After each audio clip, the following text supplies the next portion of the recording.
What's your point of order, Senator Wetangula? Your card doesn't seem to be working. Mr. Speaker, sorry, take your seat.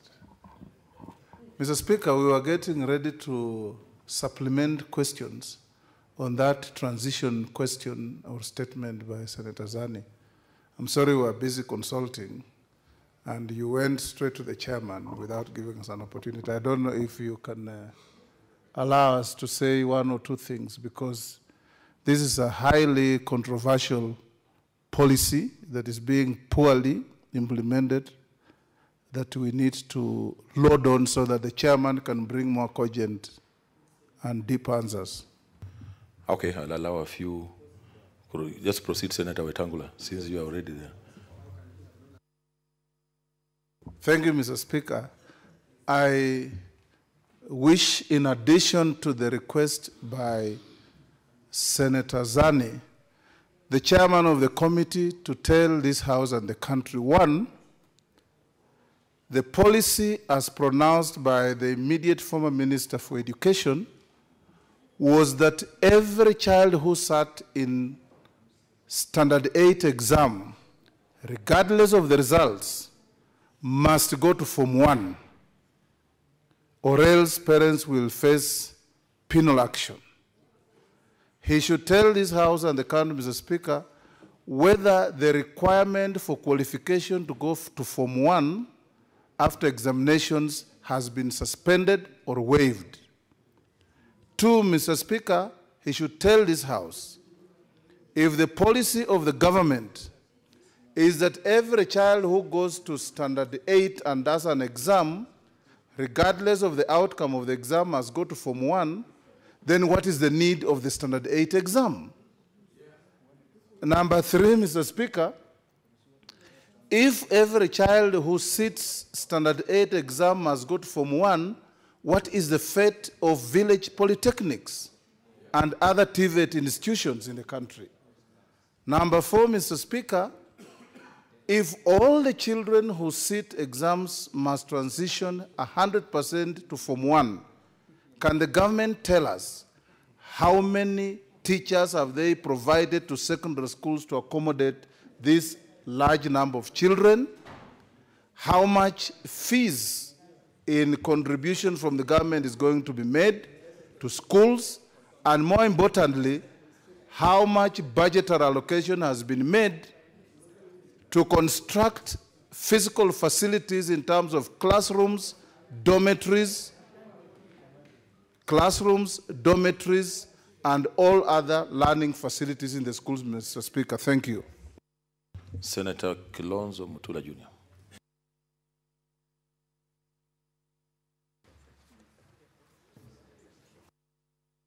Thank you, Speaker.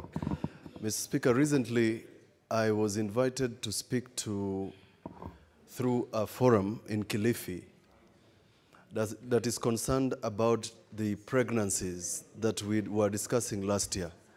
Mr. Speaker, the girls who were found pregnant during the exams are having a crisis. The schools are insisting that these girls must report to school, while some of them cannot report to school.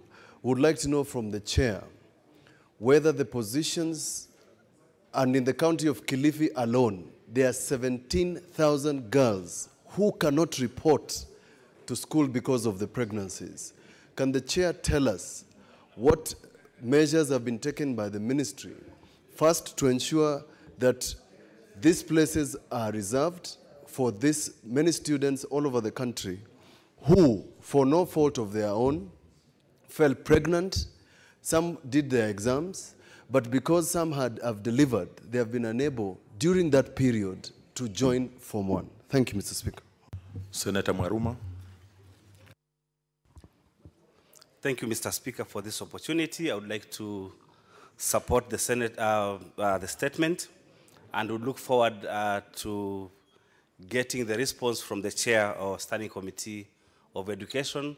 The truth of the matter is that the 100% transition by the government is something that has actually failed, because the statistics on the ground is that there are so many students who have not reported to secondary school. Statistics from my county, we have about more than 500 students who have not reported, and it's something I'm following up. Why? Because we don't have enough places. Number two, the students were supposed to pay some fee. The thrust of 100% transition was that the student would transit from class 8 to Form 1 without paying a single coin.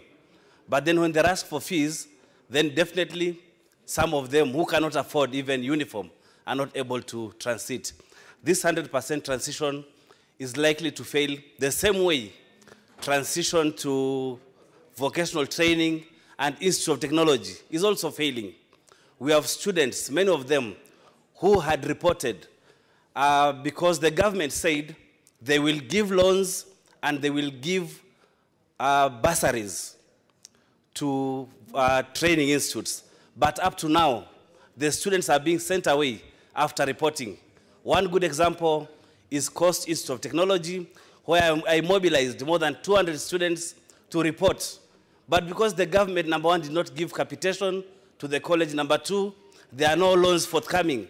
These students are being sent away from the colleges, Mr. Speaker, because there is no money to sustain these students. I thank you, Mr. Speaker. Senator Ephraim Maina.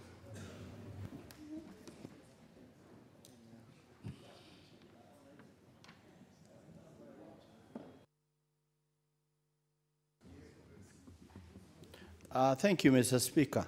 I rise to speak on this matter, and I want to point out that before this kind of program is put in place, there is need to have due consultation.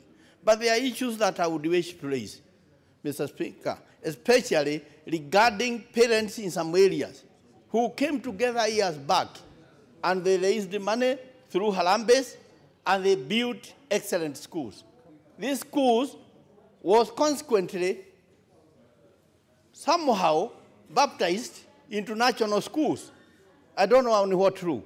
It is the parents who gave their own land. It is the parents who built the schools, like in my area, Nyeri. There are schools like Gadu Girls. There are schools like Tumutumu Girls. And being national, what is happening now, instead of the school helping the local children, children are being brought from Let's all consult over, in law tones, Mr. Senators. Speaker. Therefore, I want to ask that the chairman of the committee should engage the ministry to ask why, if the government believed in having more national schools, did not go and put up schools as it was done earlier, rather than confiscating schools that parents had built for their own children. Secondly, Mr. Speaker, besides this transformation of the children to Form 1s, there is something else that is very disastrous to the education system. This idea of transferring teachers in some manner that looks haphazard. Because you hear there is a school where some teacher was transferred, her husband is disabled, he is also a teacher, he is left in the school without anybody to assist him. This teacher is transferred some miles into other corner of Kenya. I mean, these kind of things need to be looked. Education is a very sensitive thing. I want to say, let nothing be done in education without consulting teachers. Teachers are the ones who have laid a good foundation for our education. Mr. Speaker, I think the idea of transforming to Form 1, personally, I think it was a good thing. Because children finishing at Standard 7 are too young sometimes, even to be engaged in some craftsmanship. And these are the kind of reasons. But I want to say, let us be careful with what is happening with in the education system. We can destroy our system, which has worked excellently. Okay, Senator. No, Mr. Speaker. You are already contributing to the statement. You're supposed just to be... Well, I'm supporting. I'm giving good reasons, Mr. Speaker, why Senator Sani actually thought of seeking this statement. And it is a very serious thing. Some things are more important, Mr. Speaker, in this country than some of the things we engage on. Something like the education of our children, which now actually stands to get into, I don't want to say destruction, but which we may not be able to see the standards we were seeing. Therefore, Mr. Speaker, I call upon the chairman to interrogate this matter deeply. As I invite Senator Georgia Chilayako, please keep to 2 minutes and don't debate the statement because it's not debate time yet. Just ride on briefly. Thank you, Mr. Speaker. First, I want to congratulate my sister, Dr. Zani, for raising this very pertinent matter. Mr. Speaker, it is a known fact that we do not have enough teachers either in primary or secondary schools. We also do not have enough tutors in TVET institutions. A policy is being whispered around or rumored, if you like or if you please, that there'll be 100% transition. Mr. Speaker, if you come to my county, you will find that there are no trainers, there are no facilities. It would be important when giving response to this very weighty issue to assure stakeholders like us, senators and other people who mean well for our children, that besides the intention to catch up with the recruitment of tutors, trainers, and other facilities, there is indeed resources that have been set aside to ensure that this policy works. Because this policy, if not properly implemented with the requisite resources, is likely to marginalize other areas that are currently marginalized. Otherwise, I want to thank my colleague, Senator Zani, for raising a very important issue, and I'm totally in agreement with her. Senator Wambua Enoch.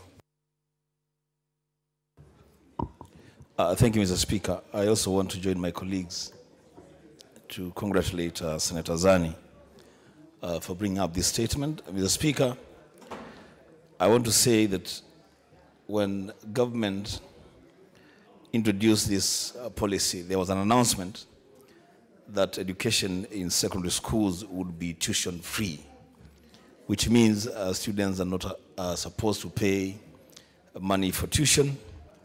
But Mr. Speaker, the reality on the ground is very different, because what is happening is that disbursement to schools for the 100% transition has been very slow and painful. Mr. Speaker, in that statement, it would be important for the chairman of the Education Committee to tell us how much money has been disbursed to secondary schools, seeing as it were that the first term is actually coming to an end. How much money for tuition has the government disbursed for the 100% transition? And there was an announcement, Mr. Speaker, that access to TVETs and TTCs, students would also be given access to help loans. How much money has been availed to students in TVETs and TTCs for the higher education law, from the Higher Education Laws Board? Mr. Speaker, I want to conclude by saying that yes, this policy of transition would be a good policy, because it would boost enrollment, retention and completion at primary level. It will reduce wastage, but if not properly managed, it would lead to a crisis at secondary school level. Thank you, Mr. Speaker. Chair, I hope you have noted all the comments. Is 1 week still adequate for you to give a comprehensive response? Now that there are so many issues that they have been raised, I would like to request for 2 weeks, Mr. Speaker. Okay. Thank you. 2 weeks is okay. Senator.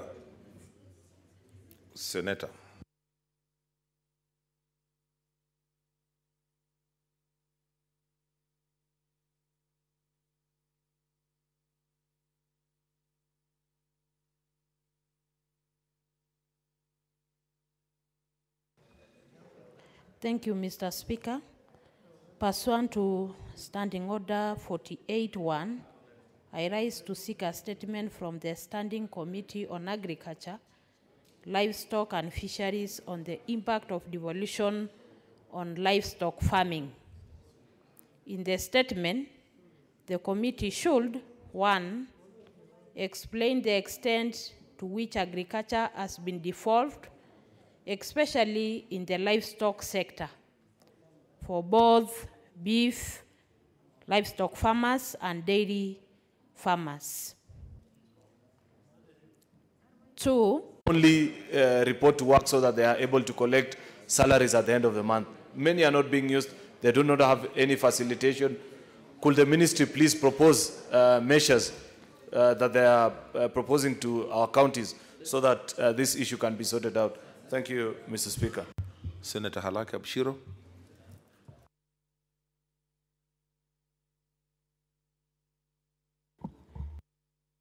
Thank you very much, Mr. Speaker. I rise to support this all-important statement, but I would like to focus on the resourcing part of this statement and also just link it to the food security of the Big Four. When we think about food security, we are only talking about maize. But if we want to get it right, because more than 80% of this country is under pastoralism and in dry areas where there's livestock farming and not really agricultural farming, we're missing the point with regards to food security in this country. So the extent to which livestock farming has been devolved is a very, very important question that Senator has asked, and I think we should focus and look at it from the financing aspect.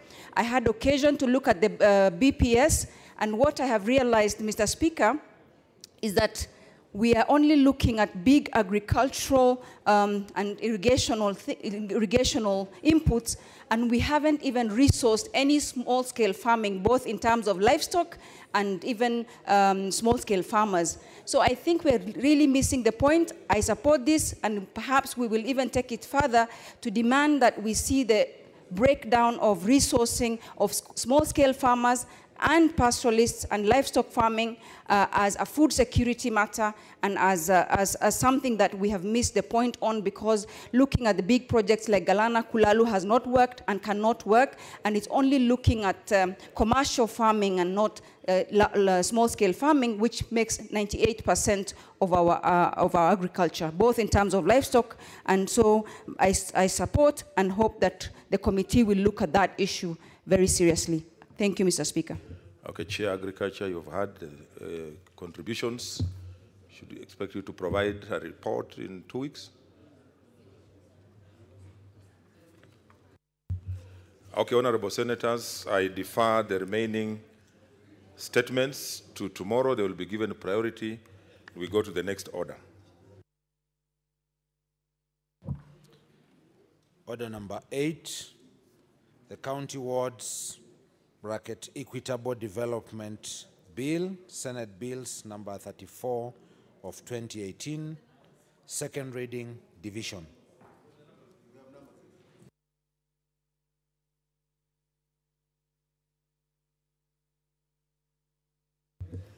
I order the bell to be rung for 5 minutes.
I now direct that the doors be closed and the bars drawn.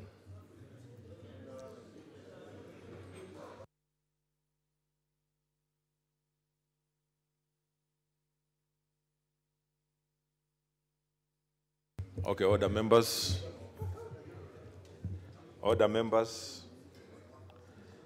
I now put the question, which is that the County Wards Equitable Development Bill, Senate Bill number 34 of 2018, be read a second time.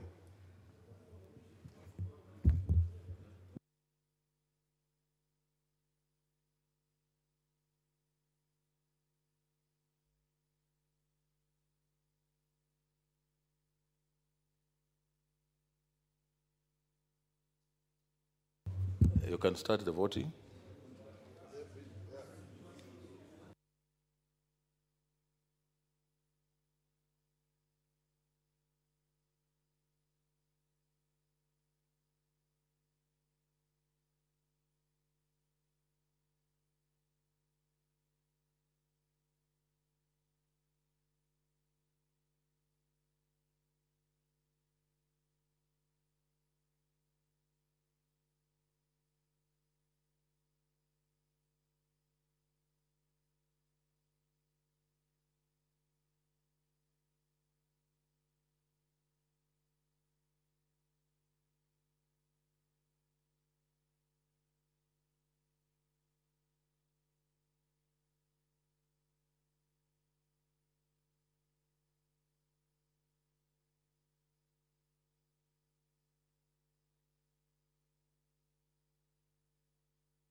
Okay, those who need to be assisted,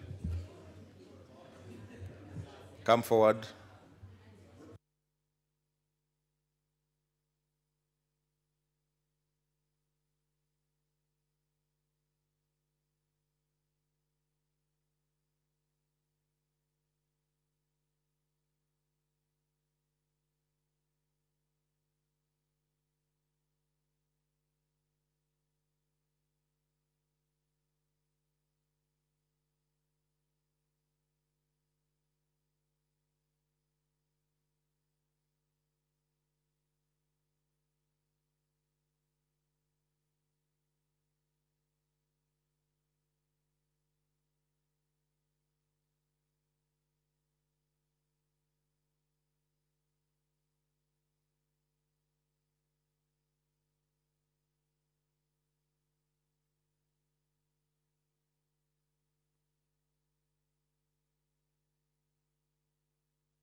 Okay, order members, let's settle down.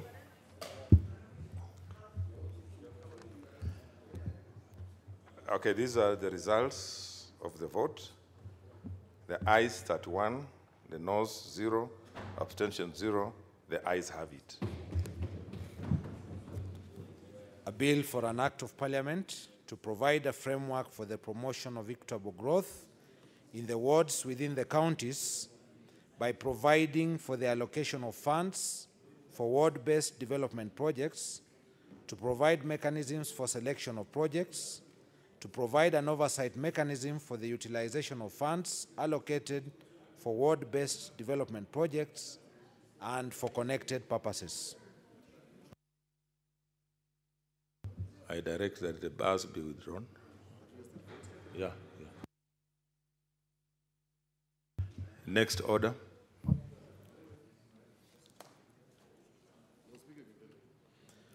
Order number 9,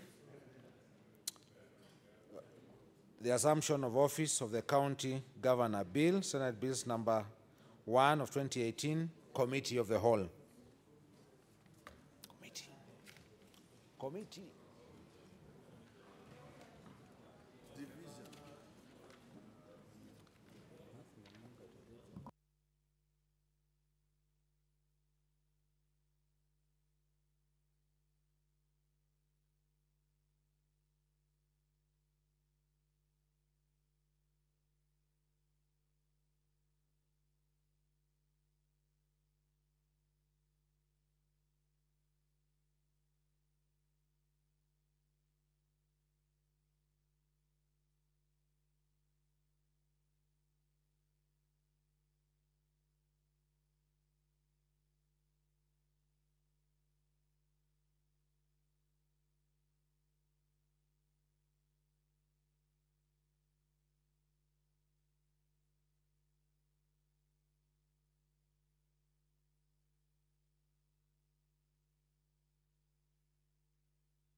Honorable Senators, we have a slight problem with the system, and we are asking you kindly not to leave the chambers because we are going for a division.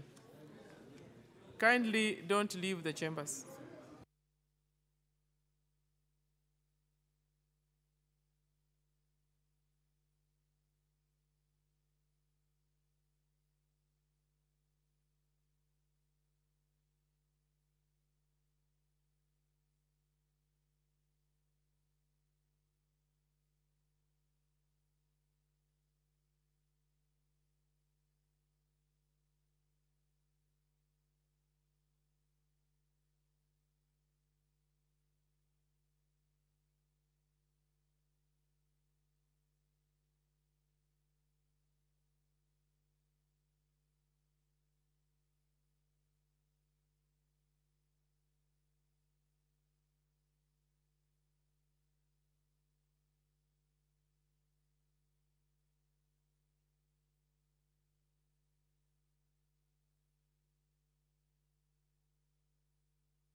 or we are waiting?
Point of order, Chair. I was requesting, due to technical issues, I was requesting, Chair, due to technical issues, maybe... Honorable Senator, you know very well you've not been given any permission, so okay. Can you just take your seat? We are sorting it out almost.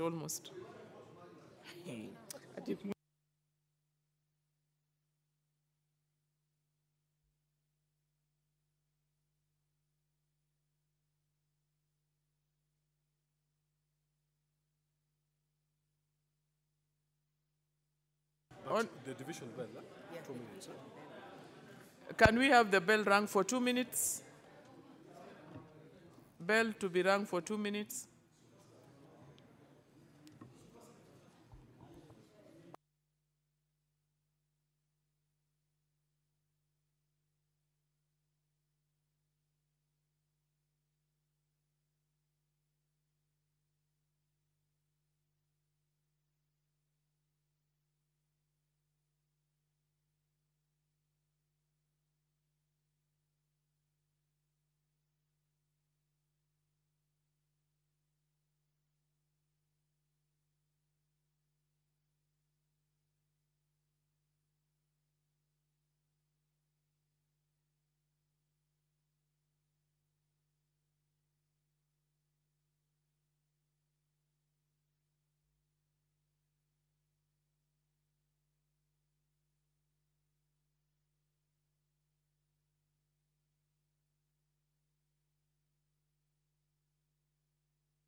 Can the bars be drawn and the doors be locked?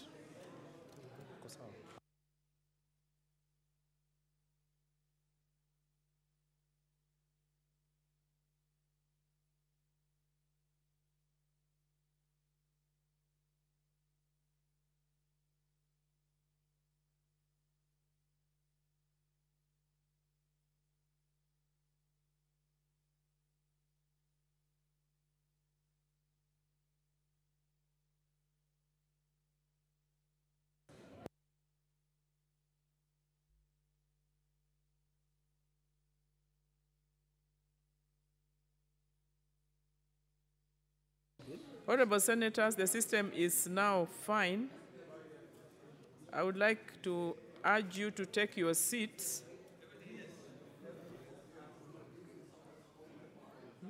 seats, and we are now on the assumption. We're taking- Tell them in the committee of the whole house now. Honorable Senators, we are now in the committee of the whole. You should take their seats. Kindly take your seats.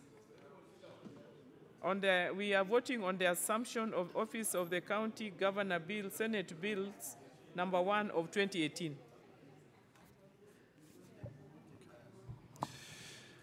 National Assembly Amendments to Clause 2, 5, 6, 16, 21, and 23.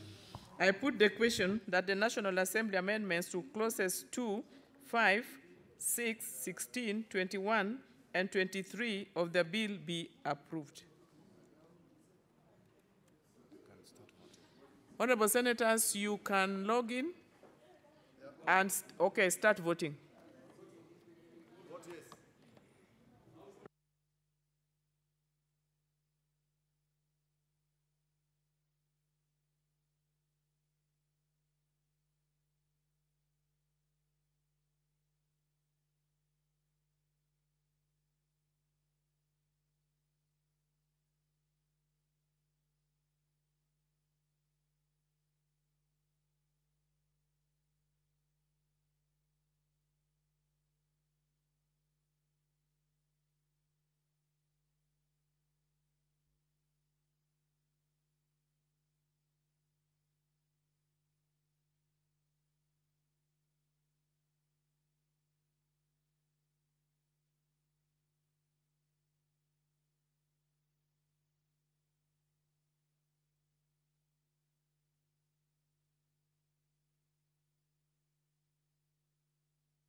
Senators, any members to be assisted voters, please come forward.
Honorable Senators, the results are as follows.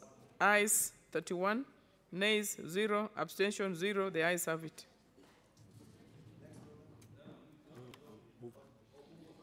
Mover.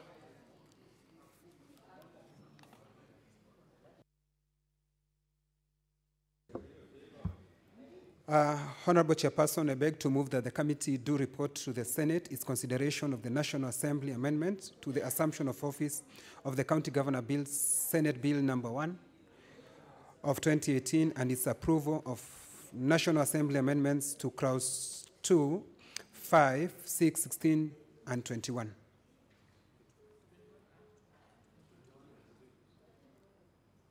Or 21 and 23.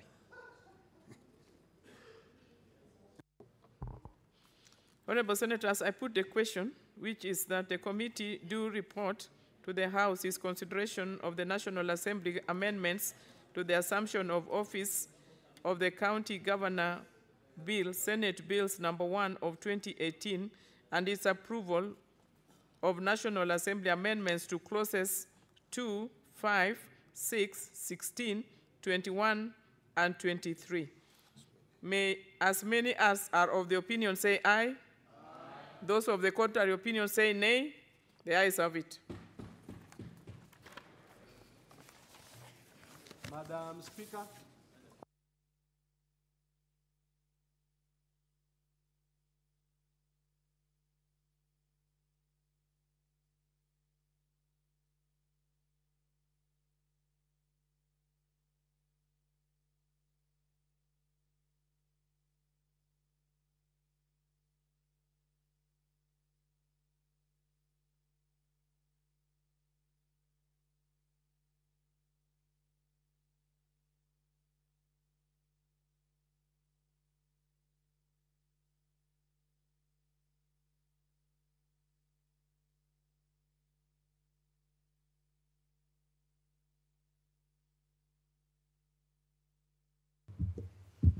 Chairperson.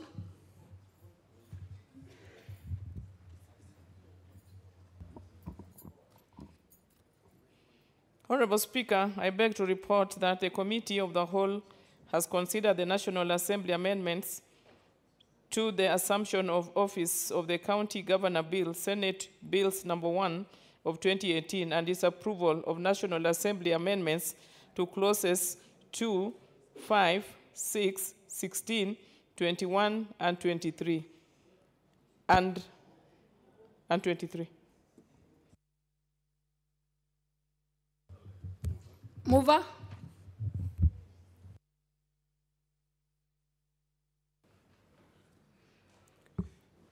Honorable Speaker, I beg to move that the House do agree with the committee on the said report, and I call upon Senator to second.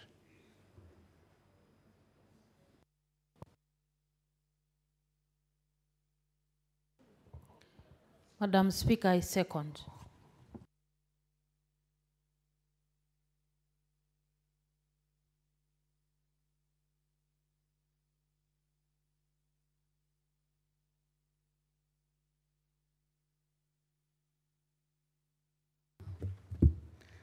I will propose the question, which is that the House do agree with the committee in the said report. I will put the question, which is that the House do agree with the committee in the said report. As many as of that opinion say aye. Aye. As many as of the contrary opinion say nay. The ayes have it. Next order.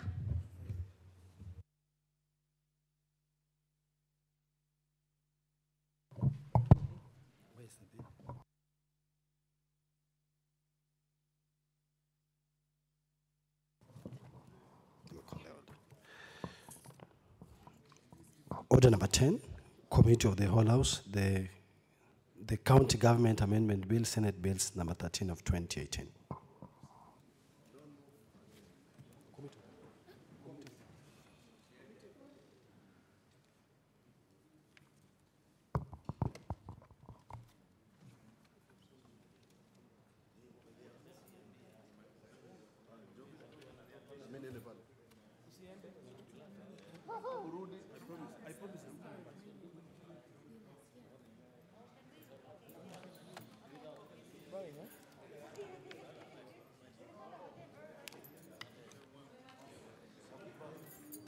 Nimebao tayari.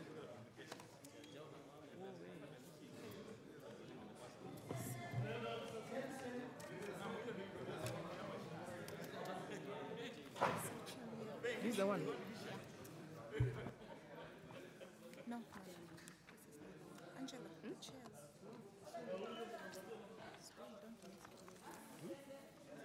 Committee of the Whole. Honorable Senators, we are proceeding to division on the County Government Amendment Bill, Senate Bills number 13 of 2018.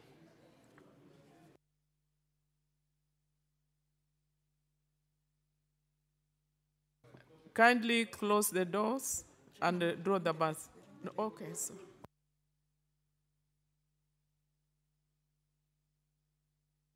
Honorable Senators,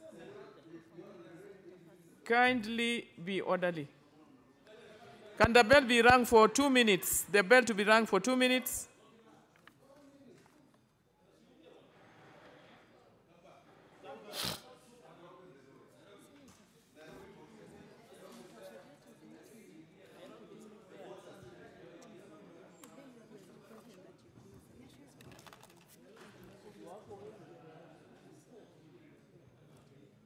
This is the last one we are doing.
Can the doors be locked and the bus be drawn?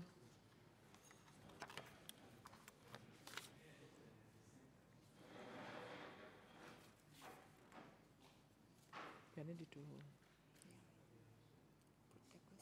raise it. Honorable Senators, I put the question that clause 2 be amended as proposed.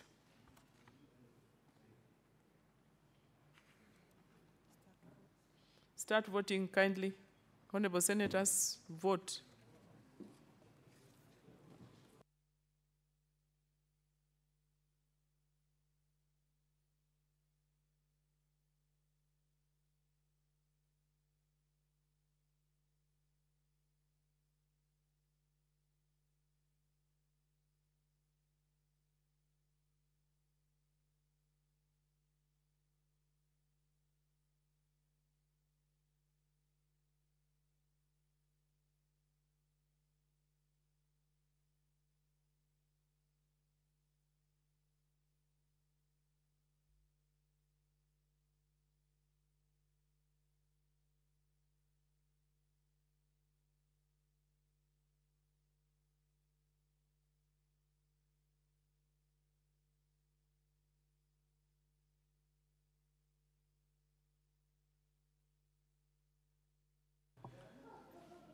Honorable Senators, any senator who needs assistance to come to the dispatch?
Honorable Senators, the results are as follows.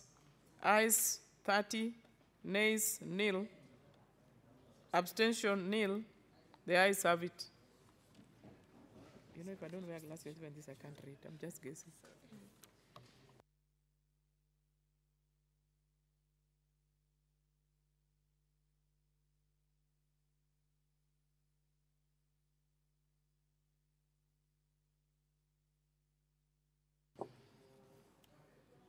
The second voting, or I just read?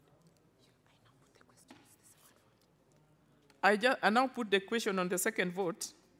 I put the question that clause 2, as amended, the title, and clause 1 be part of the bill. Honorable Senators, start voting.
Honorable Senators, the assisted voters to approach the chair, to come forth.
Honorable Senators, the results are as follows. Ayes 29, nays nil, abstention nil. The ayes have it.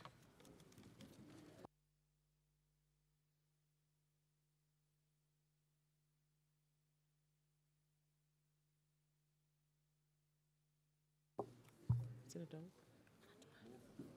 Mover, Senator Fatma. The mover, please.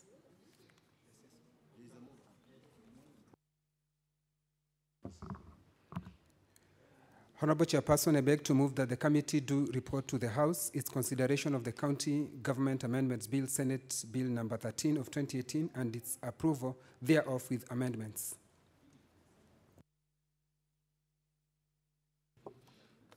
I put the question, which is that the committee do report to the House its consideration of the County Government Amendment Bill, Senate Bills number 13 of 2018, and its amendment thereof.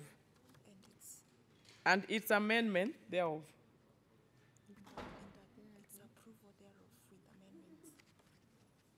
I put the question, which is that the committee do report to the House its consideration of the County Government Bill, Amendment Bill, Senate Bills number 13 of 2018, and its approval thereof, without amendments.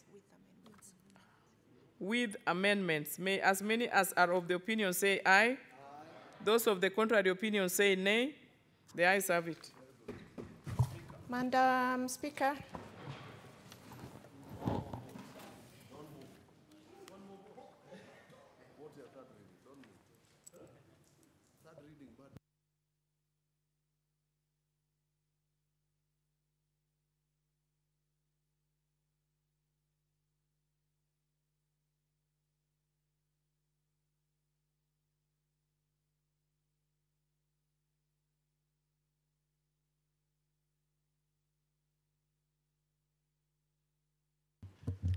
Chairperson.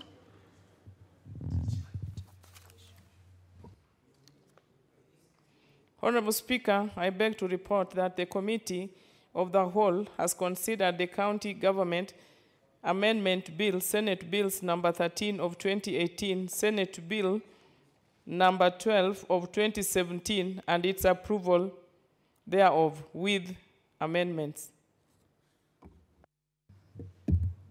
Mover.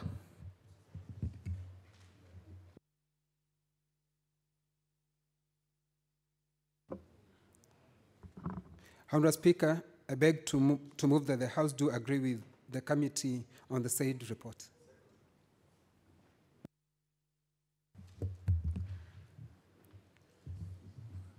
Seconder.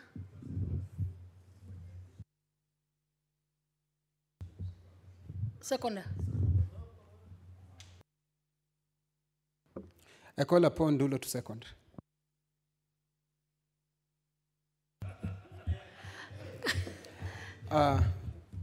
I call upon Senator Dulo to second. I call her that because she's my neighbor.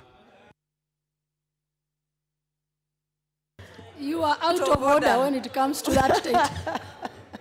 Senator Dulo. I second, thank you.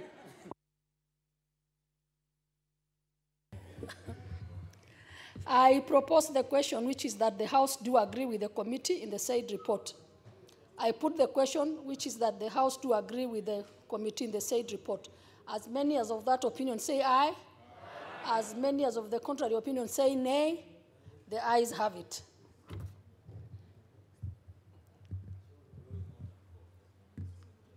Mover.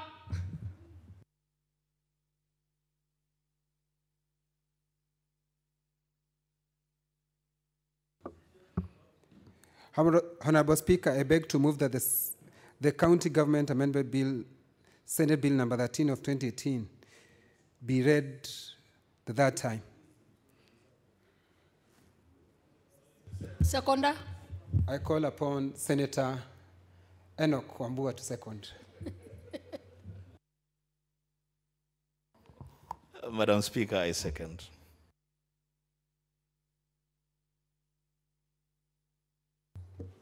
I propose the question, which is that the County Government Amendment Bill, Senate Bill number 13 of 2018, be now read a third time.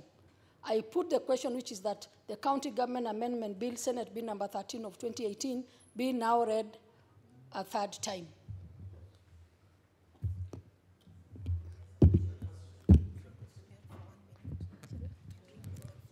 I now order that the bell be rung for 1 minute.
Order, Senators. I now order that Senator Zawadi, kindly take your seat urgently.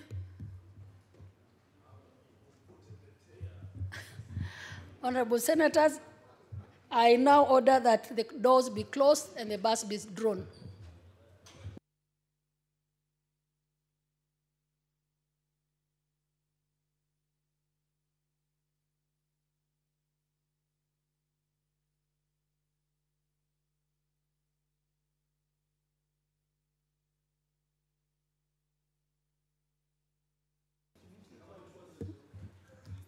Kind proceed to vote.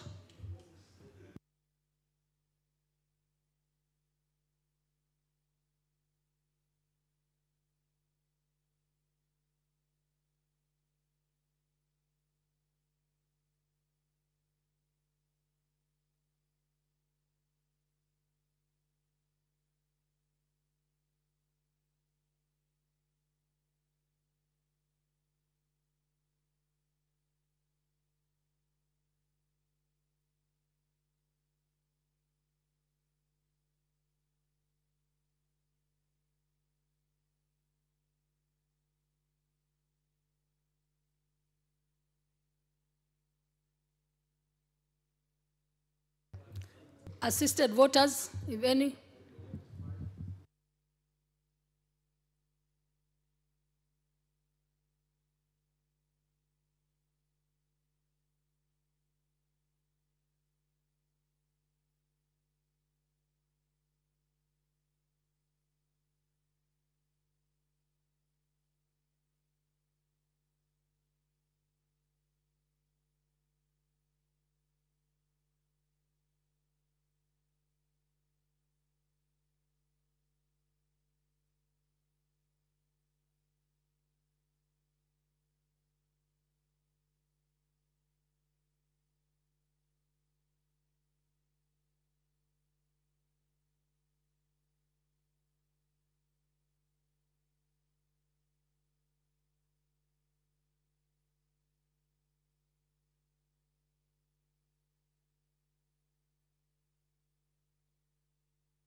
Order, senators. Order, Senator Kibiru. Honorable senators, we now have the results. The ayes 27, the noes nil, the nays nil, abstention nil. The ayes have it. A bill for an act of parliament to amend the County Governments Act to provide for additional qualifications of the chairperson of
county. Right now we're moving on an order which is meant to help counties to generate their own resources through outsource initiatives. And with devolution, we now ended up being a bicameral system, having both the National Assembly and the Senate. So we are happy that you're here this afternoon. Madam Speaker, this, like many other bills that we've in the 12th Senate, is a bill that the 11th Senate, and it was discussed. There were members who were very enthusiastic about this bill in the Senate, and then it went to the National Assembly, and it was declared a money bill. Many members felt disappointed because we felt that this was a bill that was contextualized to help the counties and specifically to help communities, especially those who rely on their natural resources, and sometimes these natural resources have been utilized and then no revenue comes to them. Madam Speaker, the 11th Parliament, the Senate of Kenya, set a committee at that time, and we visited very many counties just to see how, where we have water and oil, just recently discovered. And this bill becomes an anchor for counties as they begin to exploit or think about how to exploit their resources. Because if we don't put mechanisms into place, then you will find, as has happened in many counties and even in other countries, Madam Speaker, like in Nigeria, they have the oil curse. In Kwale, you might say we also have the minerals curse. Because in Kwale County, where I come from, we are very rich in terms of minerals, Madam Speaker. We have titanium and zirconium. But again, we are really termed as a poor county. If you look at counties in Mombasa, for example, there's fisheries, in Kitui, coal, Uasin Gishu, we went there, we visited their fluorspar. In Baringo, the gemstones. In Kakamega, we have the gold and the forest. In Narok, the wildlife. In Kajiado, salt at Lake Magadi. In Taita Taveta, again, gemstones. In Baringo, gemstones. And across all the counties. In fact, the impetus is that there is no county that cannot exploit its natural resources, be it forests, be it wind, be it fisheries. There's something for every county to exploit. Madam Speaker, the inspiration from this bill comes from the experience from Rwanda, where they have a ceremony which they call Kwita Inzina, where they have specific areas where the gorillas have become a niche in those countries. They look at these natural resources as very beneficial for them, and they have a ceremony called Queen. It's an international event. It's a worldwide known event, and people come to that part of Rwanda just to experience how the community values the gorilla. Everybody comes to name a gorilla. But the most important part about that is that as a result of their initiative to conserve their environment and to think about how that natural resource can benefit them, they have built roads. They have taken care of the environment. And people are excited. And that, in turn, makes people value those natural resources. Madam Speaker, during that time when we visited various counties, there are some counties that felt, let these natural resources remain. Because, unfortunately, when natural resources are being exploited, when natural resources are being utilized, sometimes it comes with dire effects. For example, if it is through mining, you might find that there are poisonous substances that stream down to the river and cause people to have diseases, etc. So it was important, therefore, to try to bring within a scheme a bill that will help the communities. At the same time, it will help how to exploit the natural resources. It will also help communities benefit. It will help communities feel that they're parcel of these natural resources and they can benefit from these natural resources. So the bill has three very key components in the various sections it has. The first is to ensure that there's a body, an overarching body that is in charge of natural resources across the various counties. And in the first bill, that was the Natural Resources Benefit Sharing Bill 2014, it had been put as an authority. And when this bill went to the National Assembly, it was termed a money bill, maybe we suspect partly because of having an authority. We've changed now in this bill, 2018, we have a commission, we have a body, an organization that is already existing, that is called the Commission of Revenue Allocation, and this is already in place. So we don't have to create another institution, and that is very, very key. Other institutions that are created that are very, very key are at the county level and at the ward level, and specifically community benefit sharing organizations and committee to ensure that even where the revenue is put into place, Madam Speaker, if you may, if you look at the mining bill that was recently passed, it actually moved forward to make allocations of 70% to national, 20% to county, and 10% to local communities. But the mechanism to do that is missing.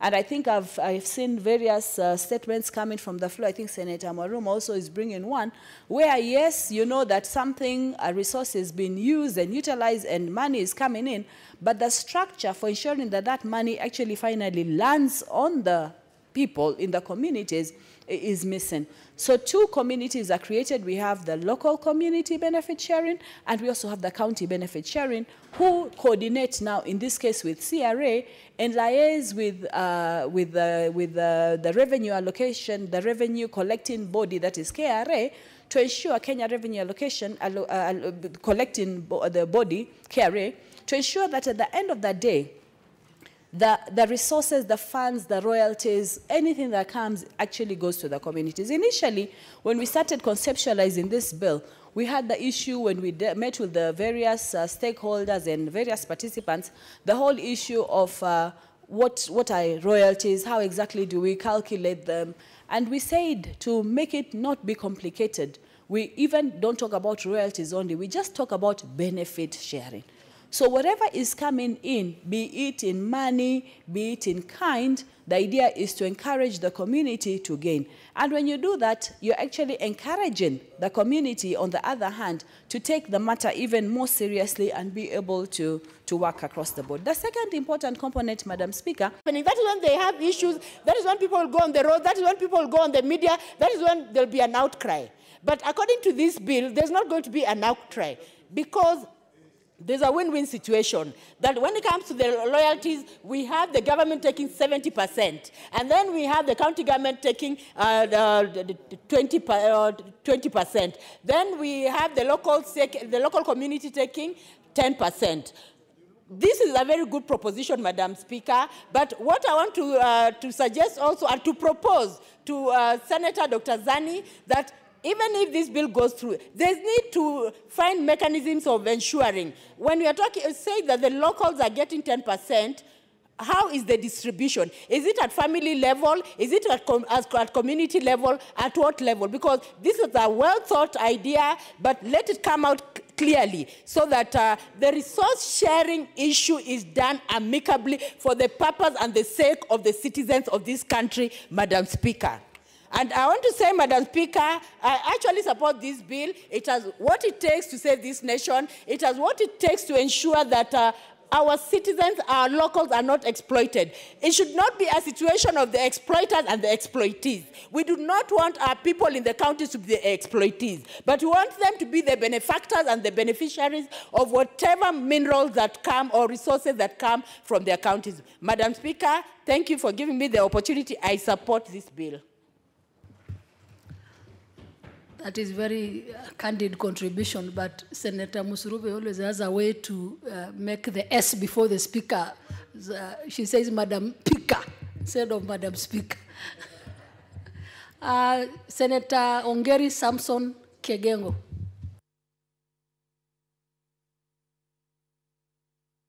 This opportunity to contribute on a very important bill. This bill on the natural resource benefit sharing bill of 2018 has come at a very critical period of time. And when you look at it, I'll go straight in the contents of this bill.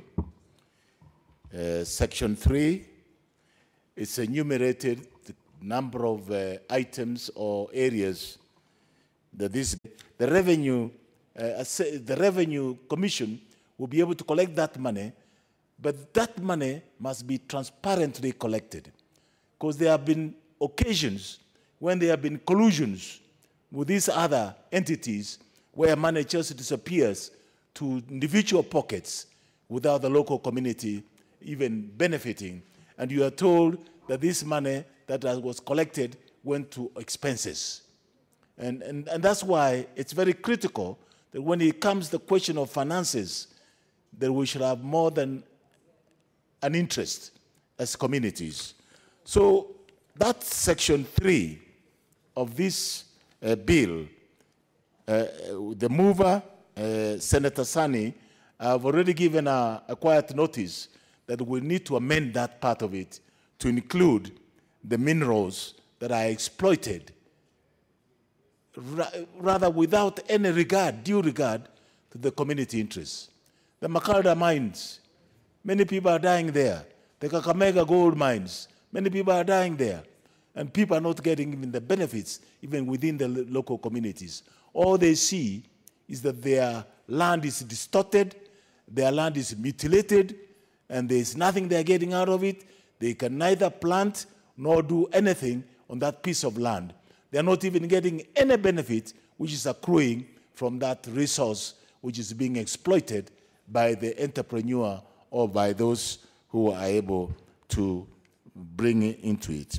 And I like this element in section 4, that it must be transparent, it must be inclusive. Even when we talk of the handshake, we're saying it is transparent, it's inclusive. Similarly, any venture of this nature must be transparent, must be inclusive. Why do I say so? The kind of ugly scenes we saw in Turkana on the oil business, it becomes very oily in itself, where you see the placating of vehicles that they cannot move the resource. It's simply because the local communities have not been brought on board. They've just been given a verbal assurance that this will happen, and we know how many of those verbal assurances fall aside, and people don't benefit out of those verbal assurances. And therefore, it's important that right from the word go, before there is, during the exploration, during the mapping of the resource, the local community must be fully informed what is obtaining in that natural environment where people reside. And if there is something of value, then they must know the quantities of those value, right from the word go. So we minimize the frictions that are likely to arise from the communities themselves when we're exploiting these resources. It's critical. I would like to see, for instance, in tobacco industry, that this is an industry that will be able to bring in enormous resources, not only to Kisii County and the communities around Tabaka and South Mugrango and the neighboring areas, but it will also benefit those who are exploiting that resource from that region. It is this composed, very solid agreement and an arrangement between the national government, the county government, and the communities, the local communities, that will help to enhance this process. I get worried when we talk about the industrial fishing. When you come within the nautical miles of our fishing rights within the coastal ocean, you see a lot of other fishing frigates coming from all over the world. And one such example is that China is able to fish within our waters and bring the fish to us to take the fish and add value to that fish. And we pay so enormous money when we could have ourselves exploited that resource at an affordable pace. And therefore, it's important that this transparency and inclusivity is observed. And revenue maximization and adequacy is important. And I've already alluded to this money being collected in a timely fashion. On part 2, on the question of functions of the Commission on Revenue Allocation, I need not say much because it goes into the details of these benefits, the benefits of revenue sharing. Once we have those things, the issues of royalties, the issues on how to oversee the administration of the funds.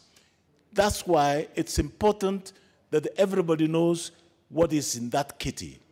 What has not been said, who audits these funds at the end of the day? How do we get to know that this is really that went to the fund at the end of the day? I think it's a critical issue that we need to put on board when this bill is finally, and maybe at the committee stage, those are the areas that the move of this motion should be able to look at what should happen. Now, the collection of royalties and fees is a function of the national government, and we need to see what should happen. Now, I'm happy that eventually we're talking about percentages here. But you know, percentages can be very deceptive. You can be told that what we got out of this resource is 20,000 pounds, when in effect, they got 2 billion pounds. Who is going to do the assessment of that resources? So we should incorporate an expertise report and quantify and also qualify the quantities and the qualities of those resources. It's very critical. Otherwise, we'll be taken for a ride. We'll be told, you see, why are you worried? After all, the communities are getting 40% of the revenue sharing. And yet, that is based on a value that is unknown to the communities. And I think somewhere in this bill, there should be a concept on how these quantities are sorted out and how the value is marked for these quantities and for how many years of exploitation, though the elasticity of the exploitation of these resources can also be measured. So that you know when they do their annual programs, the other things, this will be included in this. Now, there's always a confusion when you see some entrepreneurs or those investors who come and say, we have a social corporate responsibility. We're going to put a hospital there. We're going to put a road there. We're going to put something there. That's their responsibility coming out of their profits. It should never be confused with revenue sharing with the communities. That should be a separate entity altogether. Social corporate responsibility should be a responsibility that they have an opportunity to exploit a resource in that area, and therefore they are obligated. It's a gentlemanly way, it's a ladyly way of saying, thank you for allowing me to exploit these resources. And therefore, my responsibility to this community is that I see there are certain deficits here and there that I need to bring on board. And I think it's critical that we appreciate this point, that is being captured here. So please, Madam Senator Zani, at the end of the story, we want to know, how do we quantify this resource? How do we put a tag, a value, and put a tag on these resources? And then this sharing revenue has a deeper meaning, because then we know our people will richly be able to receive these resources in adequate amounts, and that will help us to do the right thing. Now, quickly on Section 10, C, 1C, 2C, 5 persons selected by the local community where the resource is found representing the diversity of the local community. I didn't understand, I didn't follow you well. Is this where the chair is going to come from on that community sharing responsibility? If that is the case, then I support that process. If it's not the case, that the chair is going to come from elsewhere, then that's going to create some difficulties. Because we want to increase the confidence of the local community that this is a real, tangible resource that they are going to share, and therefore they will know what is happening in that region. And as I said earlier, it's an important observation. National resources royalties on Section 14, that shall be vested in the Commission, and I've already talked about the Commission, the role of the Commission, and how these resources, once they have already been put there, who is going to audit them at the end, that so much went so and so, and everything else. So otherwise, I support this bill in its entirety, because it's now going to add value to how the communities are going to participate in the revenue sharing. First of all, they will participate in revenue raising through their own natural resources within that community. And secondly, they will also share in the use of that revenue for the improvement of the facilities within that community to make their living standards much more better than before. With those few remarks, Madam Speaker, I support this bill. I note that we have quite a number of requests, and I therefore reduce the time for debate for each senator to 10 minutes. Senator Haji Farhia Ali.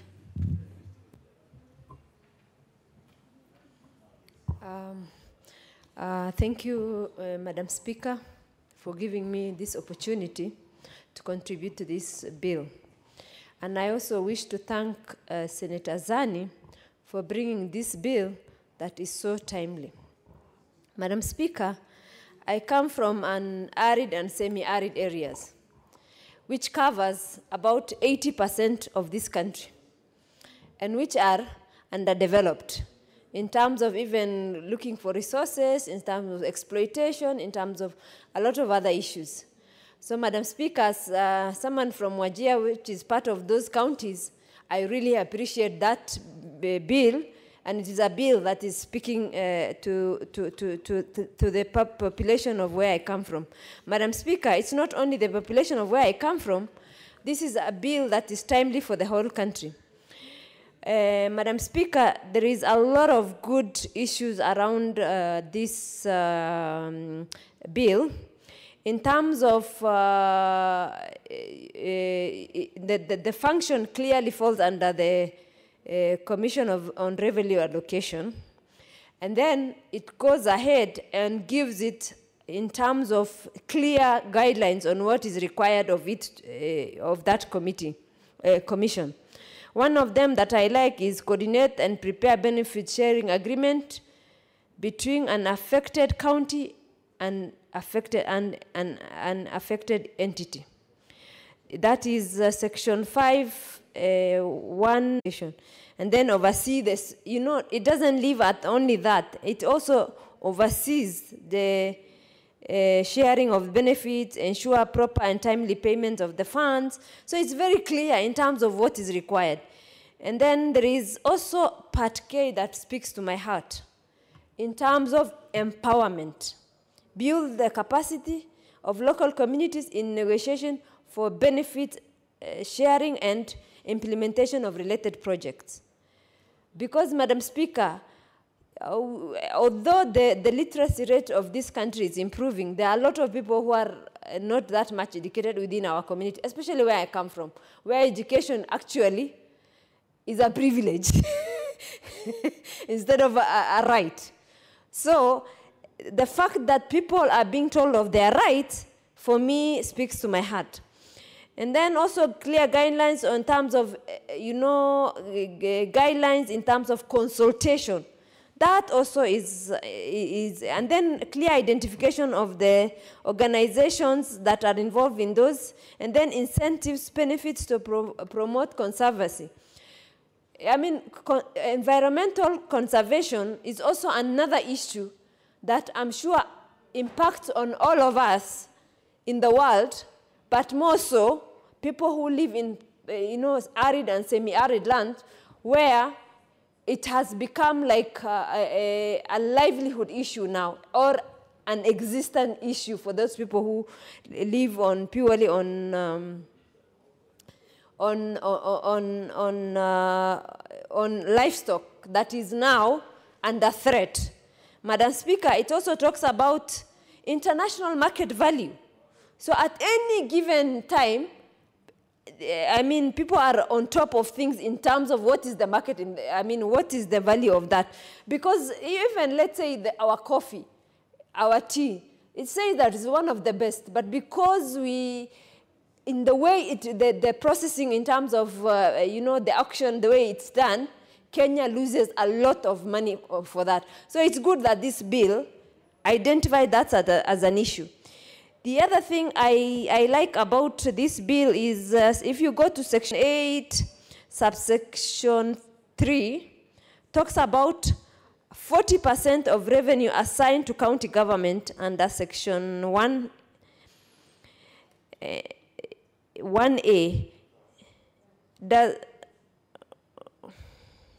Okay, now I've seen it.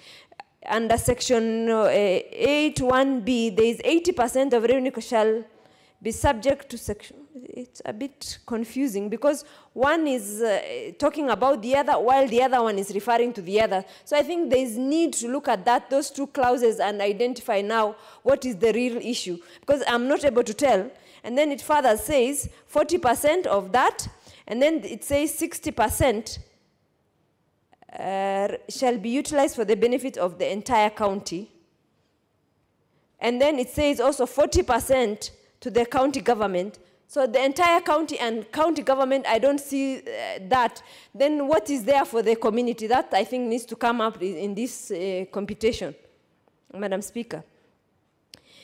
And then there is also a bit in terms of Section 4 talks about intra-counties in terms of the negotiation and then CRA to determine.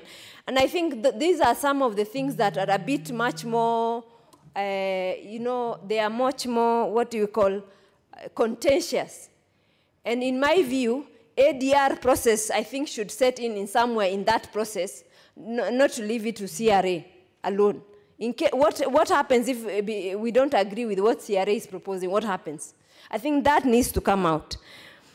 And then there is also, in terms of benefit sharing agreement, there is a clear agreement that spells out what is in it for me, everybody. It's very clearly stated out in Section 9 of this bill. So I'm very happy about that. The other section I'm happy about is also, like I said before, it's not that I am not happy about the other sections, but these are the sections that stick out in terms of issues that there is also another issue about diversity. It talks about diversity.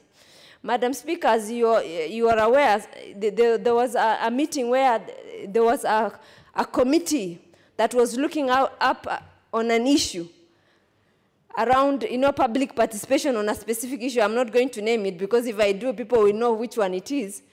There were five institutions, almost 7 institutions, who nominated one person from each of those institutions, and all of them happened to be from one ethnic group.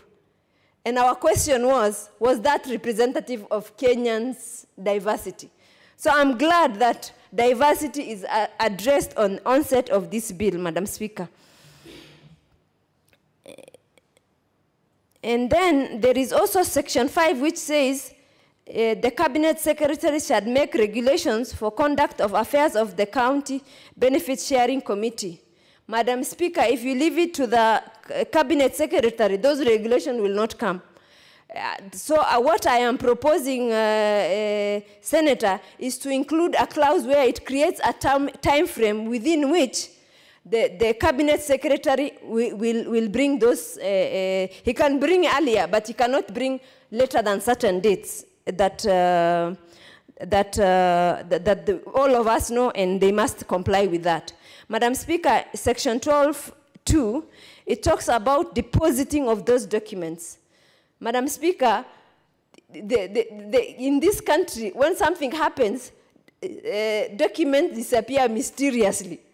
So it is good that there is an extra level where documents are taken care of so that they don't disappear mysteriously the way they do. Madam Speaker, in terms of also Section 13, subsection 6, it talks about allowance, and it clearly clarifies what kind of allowance it is. Because in most of the other bills, people are just saying allowance and then they don't specify. So this one clearly identifies, Madam Speaker. Madam Speaker, in terms of the process that is involved in terms of developing this bill, there is clear transparency in terms of how this is shared, so that at least communities and counties also have their own share of what is due to them. Madam Speaker, I support this bill. Senator Olekina Ledama.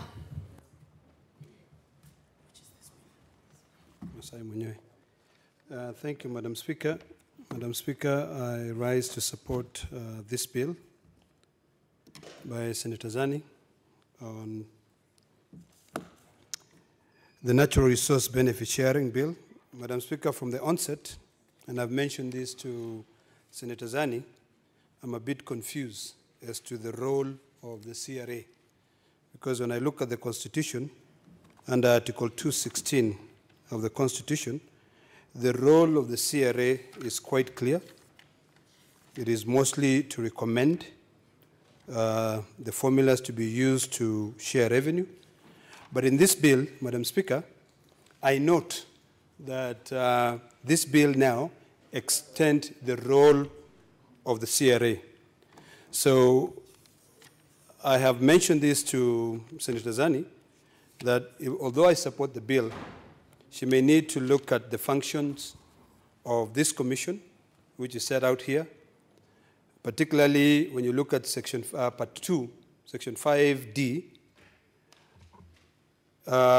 when you say oversee the administration of the funds set aside for community projects to be implemented under the benefit sharing agreement, I think we'll be violating the Constitution there, because the Constitution does not give the mandate. It doesn't give that mandate to CRA. The mandate given to CRA is quite clear. G, also determine appeal rising out of conflict regarding the preparation and implementation of benefit sharing agreements. I think that is now giving CRA the role of administration and also to be able to administer. Also looking at oversee the establishment of benefit sharing committees and forums.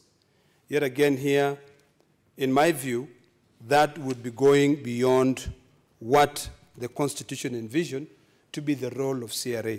So I'll be requesting the Senator to look into amending really the function of CRA as per this bill. One other thing which is a bit confusing is that I keep saying that in this country, we don't need a lot of bills. All we need to do is to implement. Recently, we had the petroleum bill here. We had the energy bill here. And a quick glance in this bill, there are a lot of crisscrossing issues. There are issues which have been canvassed heavily on the petroleum bill in terms of revenue sharing. I remember I brought in a lot of amendments, but they didn't go through. But now, when we come back and we start new issues in terms of... Would you like to take some information from Absolutely. Senator Malala? Absolutely.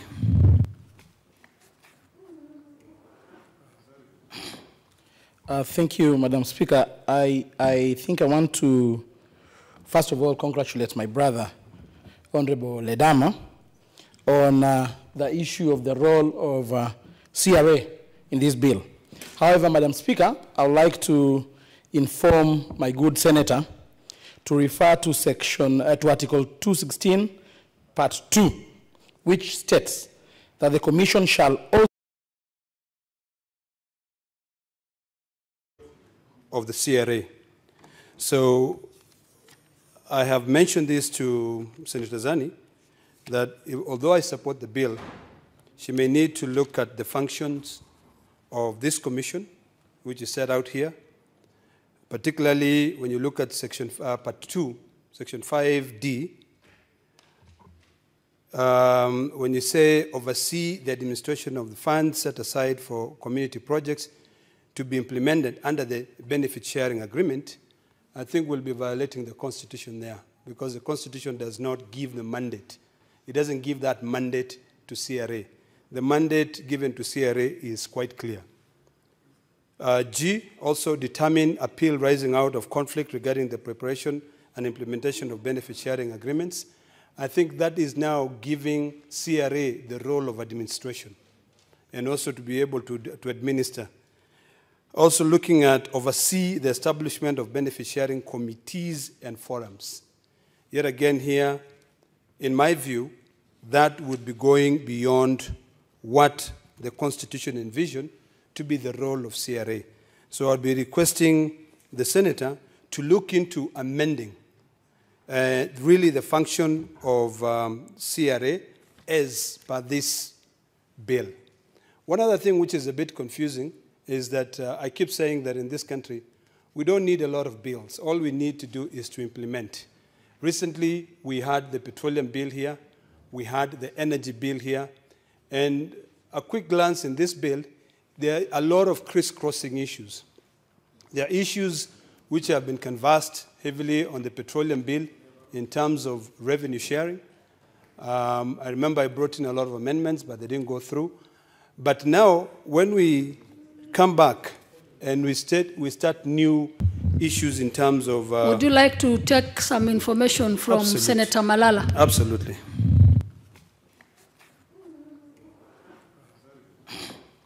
Thank you, Madam Speaker. I think I want to, first of all, congratulate my brother, Honorable Ledama, on the issue of the role of CRA in this bill.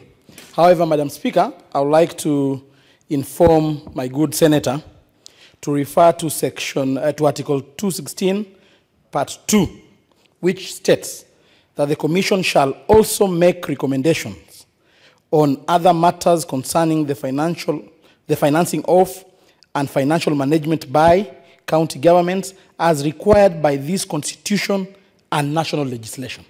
Madam Speaker, when you talk about national legislation, this is one of them, Madam Speaker. And therefore, I think the CRA has got a role to play in determination and even the execution of this role. So I just wanted to inform my brother Ledama to refer to that bill before he considers to make the relevant amendments that he wanted to make. Thank you. Senator Lebedama.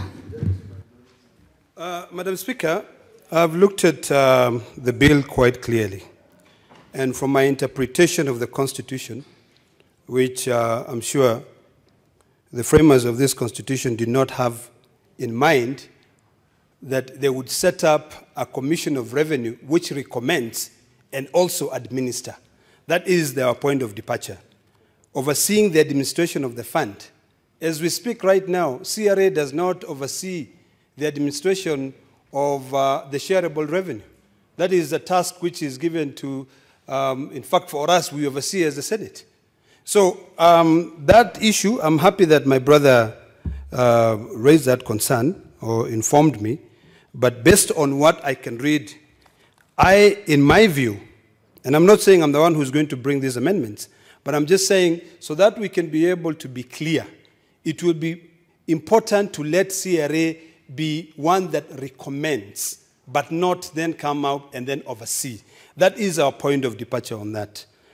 Number two, on this bill, I would hope that Senator Zani can look at issues to do with wildlife conservation. When we are looking at the issues of revenue sharing in terms of natural resources, our environment is very clear.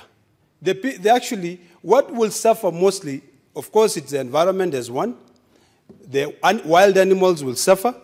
Because when we are, sort of like getting all these resources from our environment, and we are not considering other institutions, because I've not seen anywhere in this bill which has referred to collaboration with either the Kenya Forest Services or the KWS. So I would like to recommend to Senator Zani to consider putting a role for these two institutions, KWS and Kenya Forest Services. It will also be important for this bill to be aligned with the Wildlife Act of 2013. Section 4, which requires that benefit from wildlife conservations are derived to offset cost and ensure value and management of wildlife do not decline. So as we have, as she has rightfully limited this revenue share to the issues of sunlight, which is given here, it appears as if the central government is the one which is going to benefit more than the people, the local people themselves. So we may want to figure out how do we then align all these revenue share formulas which are out there. There's one on the local content bill. There's one on the petroleum bill, which is now an act of parliament. There's one on the Energy Act of Parliament. It will be important for us, for Senator Zani, to figure out a way that she can be able to align her bill to the existing acts of parliament so that we avoid all this time of having this bill go to the National Assembly and then people start arguing and saying this issue of revenue share on natural resources has already been dealt with either in the Mining Act, the Petroleum Act, or the Energy Act. It will also be very, very important, finally, that when we are looking at anything to do with devolution, particularly in this House, we should always be advocating for our people in the county governments to get more benefits and also find a way for them to protect the environment. Because if we only care about the exploitation of these natural resources, yes, we'll go there, we'll do sand harvesting. We will harvest a lot of sand, but we will leave those people who live there in destitute. So, although I support the bill, I'd like to engage the senator more on how we can ensure that the communities around where the exploitation is being done benefit. And also that they are not just left there to deal with the functions, but all the benefit go back to the national government. With those few remarks, I support. Senator Kilonzo Mutula Jr.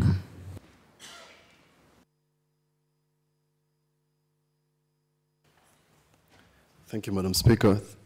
I rise to support this bill, like I did the last time that Senator Agnes Zani proposed, and again commend her for the resilience of the fact that after the select committee and after coming up with such a good bill, it never saw the light of day.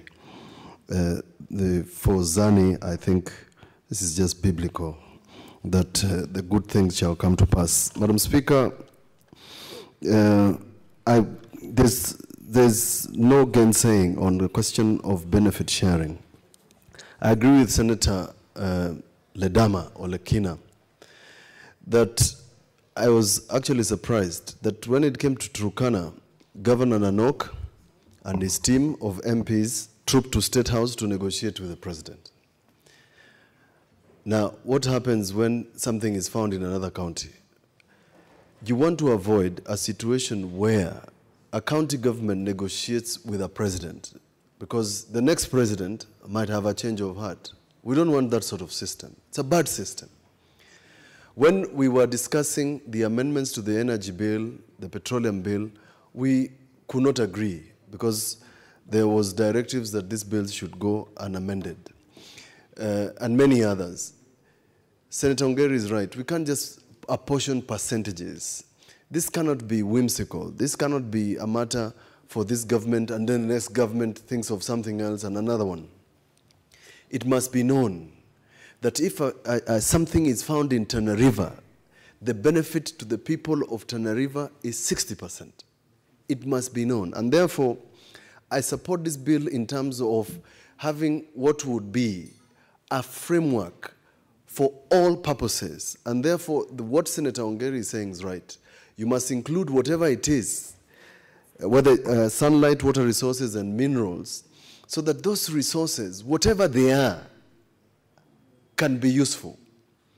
We say in Makueni that the buildings in Nairobi have been built by the sand from Makueni. The standard gauge railway, the whole of Makueni was built by our sand. But did that leave the people of Makueni with anything? The Chinese exploited every possible avenue. I am happy with the county of Kajiado because they said you must pay X amount. They agreed, blocked the roads until the Chinese complied. But if we had legislation, the Chinese would not have exploited like they did in the standard gauge railway by building the sleepers. Concrete sleepers were built in Makueni in a place called Kadekani. They went, carried away the factory and everything else and left bare land. Why? Because we have no framework. The one thing interests me here, and it's called the Sovereign Wealth Fund. And I'm going to propose to Senator Zani and the team that is working on this, that this portion of the Sovereign Wealth Fund must be looked at in great detail. And I'll give an example. The 3 top countries in the world on Sovereign Wealth Fund as a result of oil deposits. That is Norway, that is Kuwait, and Abu Dhabi. They are the 3 top sovereign wealth funds in the world.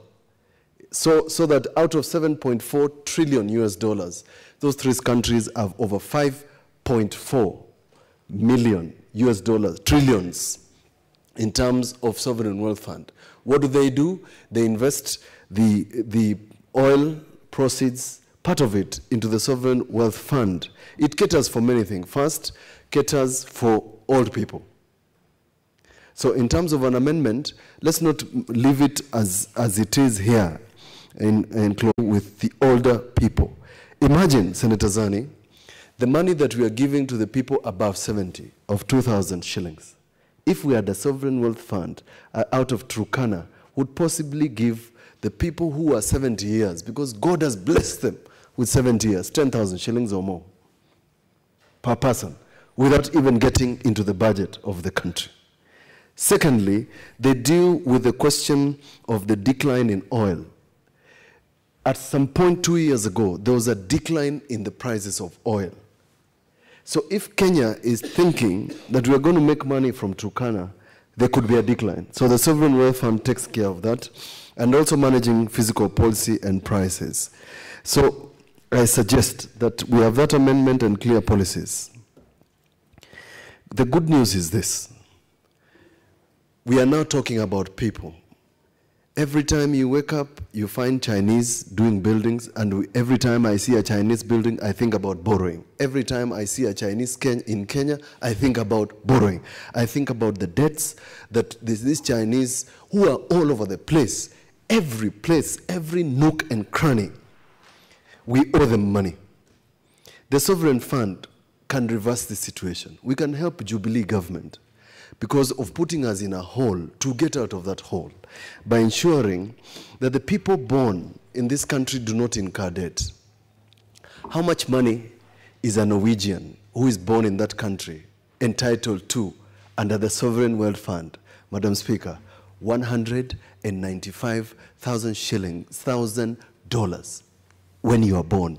When you are born in Kenya, you have possibly 20,000 shillings debt to the Chinese government. We can reverse the situation. All is not lost. And therefore, I'll work with Senator Zani to see whether in the proposal of the Sovereign Wealth Fund that she has well defined, the money that is put in, even if it's 20%, We can save it to help this country in the future. Sunlight, water, wind, everything is something that can benefit this country. It is such a tragedy when I listen to the minister in charge, cabinet secretary in charge of energy, that we have paid 5.2 billion shillings in the Turkana wind power project. Yet we have not benefited. Yet in a country like Germany, Madam Speaker, sometimes they switch off the windmills. Why? They generate so much electricity that you cannot store it. So what do? You switch them off. Same with Germany. Now that we are complaining about the sun has come down with his brothers and sisters. It is extremely hot. If we were doing the sunlight and power that comes out of natural sunlight, Madam Speaker, we would be helping this country. But it's going to pass. There's going to be floods because of these rains. That water is again like Tana River. Tana River is having famine and earthquakes. 3 months ago, they were having floods. Both are going to waste. This is the sort of thing that we can use. The people of Taita Taveta are possibly the poorest in this country. But yet, there are people who I know who are billionaires out of tanzanites and other stones that are found in a place called Kishushe. Blue, beautiful stones. But they are the poorest. The labor laws are the worst. They work under extraneous circumstances. So this bill must also consider that we must take care of the labor, the people who are doing these things, exploiting for us. The people in Kakamega who are doing all sorts of things, and Western Kenya looking for gold, are not taken care of. This bill must accommodate them. But the future of this country, the things that we must do to help this country are the things that help the Mwananchi. I was in Tanzania, and I wondered why Serengeti is doing better than Mara. Do you want to know? 60% of the revenue from the Serengeti, Kirawira, and Ngorongoro goes to the people of Tanzania. So what do? The Maasais there take care of the parks. They have been allowed to graze outside the park, but you cannot step into Serengeti because the Maasais are taking care, because they know that if there is poaching, they lose income. So there are no fences. We're spending so much money in this country. In Makueni, we need 156 million to stop elephants from getting into Kibwezi and eating all our food. In Tanzania, they don't do that. The Maasais take care of it. But out of the 5%, and I challenged Najib Balala, CS, when he said 5% of the GDP is contributed by our parks. I asked him, out of that 5%, what do you give the Maasais? Zero. In Masai Mara and Narok? What do you give the people of Makueni and Taita Taveta, Savo National Park? We don't take any pride in having the biggest national park next to us. It doesn't bother us. Last year,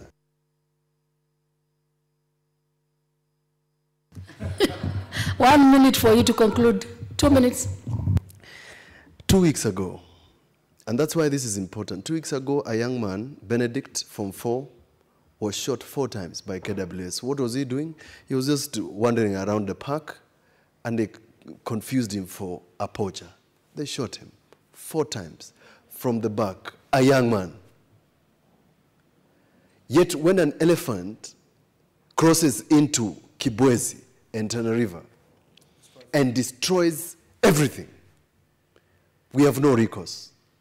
This bill is so important that I hope this time round the leadership of the Senate is going to sit down with the leadership of this country and say, we need this bill for purposes of helping our people. It's time to talk about the people of Kenya. This is one bill. Thank you and congratulations, Senator Agnes Philomena Zani. Senator wako Naomi Jilo.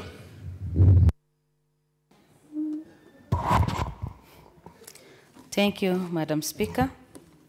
I stand to support this bill on natural resources and benefit sharing.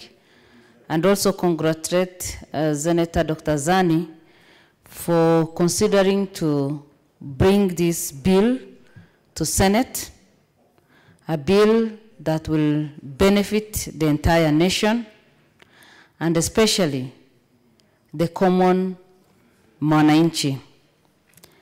Madam Speaker, as I was going through the bill, I looked at every area, and what I have seen will benefit all of us. The bill provides a framework of establishing benefit sharing systems. And as we know in our country, by the time we talk of benefit sharing, already people are well, have already organized themselves, and the benefit sharing normally brings a lot of conflict, and this bill will put systems in place that will guide all the stakeholders. Madam Speaker, under part 2D, number 5D, the bill proposes under functions of the Commission on Revenue Allocation, number D, oversee the administration of funds set aside for community projects to be implemented under benefit sharing agreement.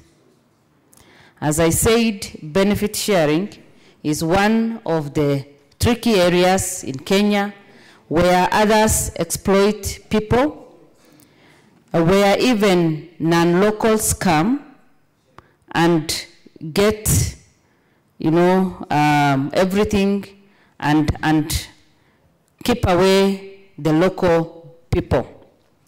Madam Speaker, I come from a county where we have some resources, and because our area, Marsabit and northern part of Kenya, have been left behind for many years, people in different offices keep on exploiting our people on the ground, and also benefit a lot through the natural resources that are there. Madam Speaker,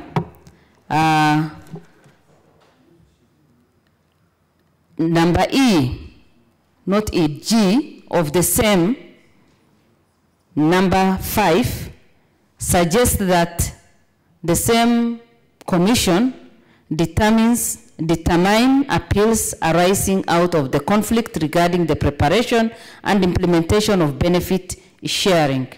That has been my main concern, and when I saw that the bill takes care of that, I said this bill then will benefit all the stakeholders.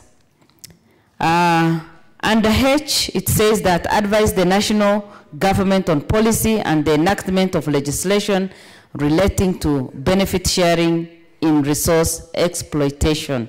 That is the same thing that I was referring to, because many have been exploited in the past, and yet sometimes when we talk of issues like wind, my county suffers from that. And even 3 weeks ago, some schools, some houses have been blown because of the wind, and people have suffered.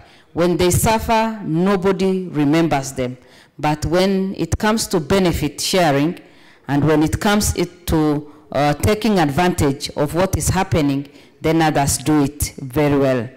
The other responsibility of the Commission is to ensure the proper and timely payment of funds to counties and local communities as provided under this Act. The word timely is also another thing that has made me support the bill, because sometimes when we have the resources and the benefits there that needs to be shared, sometimes when justice delayed, we know that is justice denied. And most of the time, people suffer and others take time so that they will, at the end of the day, run away with whatever they get. Madam Speaker, under number 8, again, revenue connected under this act shall be shared as follows. Number 1, 20% of the revenue collected paid to sovereign, and then 80%. Whatever I saw under that is of great benefit, and it is clearly that nobody will suffer and everybody will be taken care of. 4 is where natural resources bestride 2 or more counties, the commission shall determine the ratio. Then when it comes to 2 counties, then the commission will also determine and no county will suffer. As I finish, Madam Speaker, under number 10, where we have each county that has natural resources to which this act applies shall establish county benefit sharing committee. That is also a very important area and a very important issue that has been covered. And my only comment is under C, 5 persons elected by the local community where the resources is found represented the diversity of the local community. Yes, we have talked of the diversity, but I think gender issue needs also to be considered, because when we say the diversity, sometimes unless you mention the word gender, women and young people, youth, might be sidelined. So my only comment is, as we take care of the diversity of different, of the local community, we need to also put the gender issue into consideration. Madam Speaker, I know my time is up, and I support this bill because it will support the people on the ground and also be of great benefit to the entire nation. Thank you. Senator Malala Cleophas Wakungu.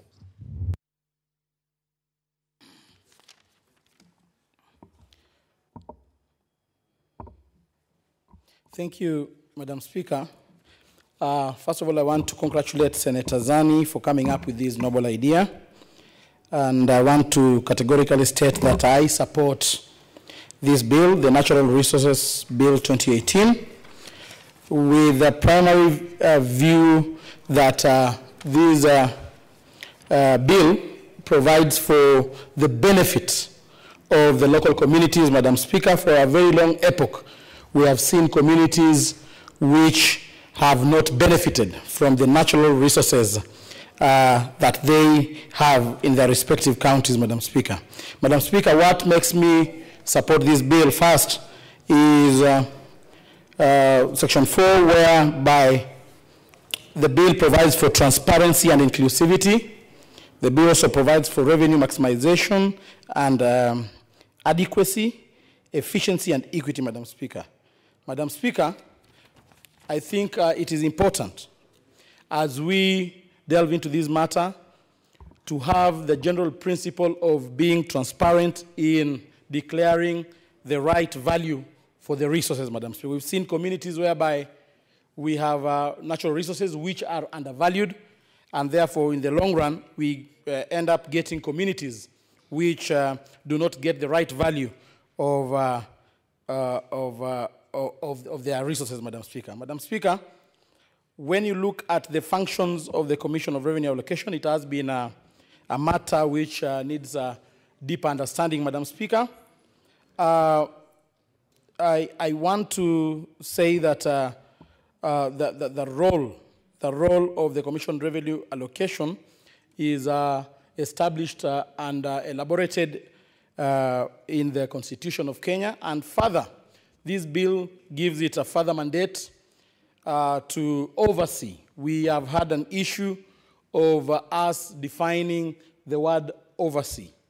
Does this mean that the Commission of Revenue Allocation will take part in the management of the finances in the respective counties? I think the drafter of this bill, Senator Zani, should look into a synonym or an appropriate word that will replace the word oversee, so that we do not end up confusing the role of the Commission of Revenue Allocation, Madam Speaker.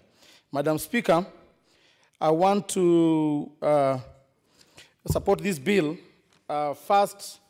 Second, because, Madam Speaker, it provides, when you look at Article 8, Part 1A, that 20% of the revenue collected shall, subject to subsection 2, be paid into a sovereign wealth fund established by the national government, Madam Speaker.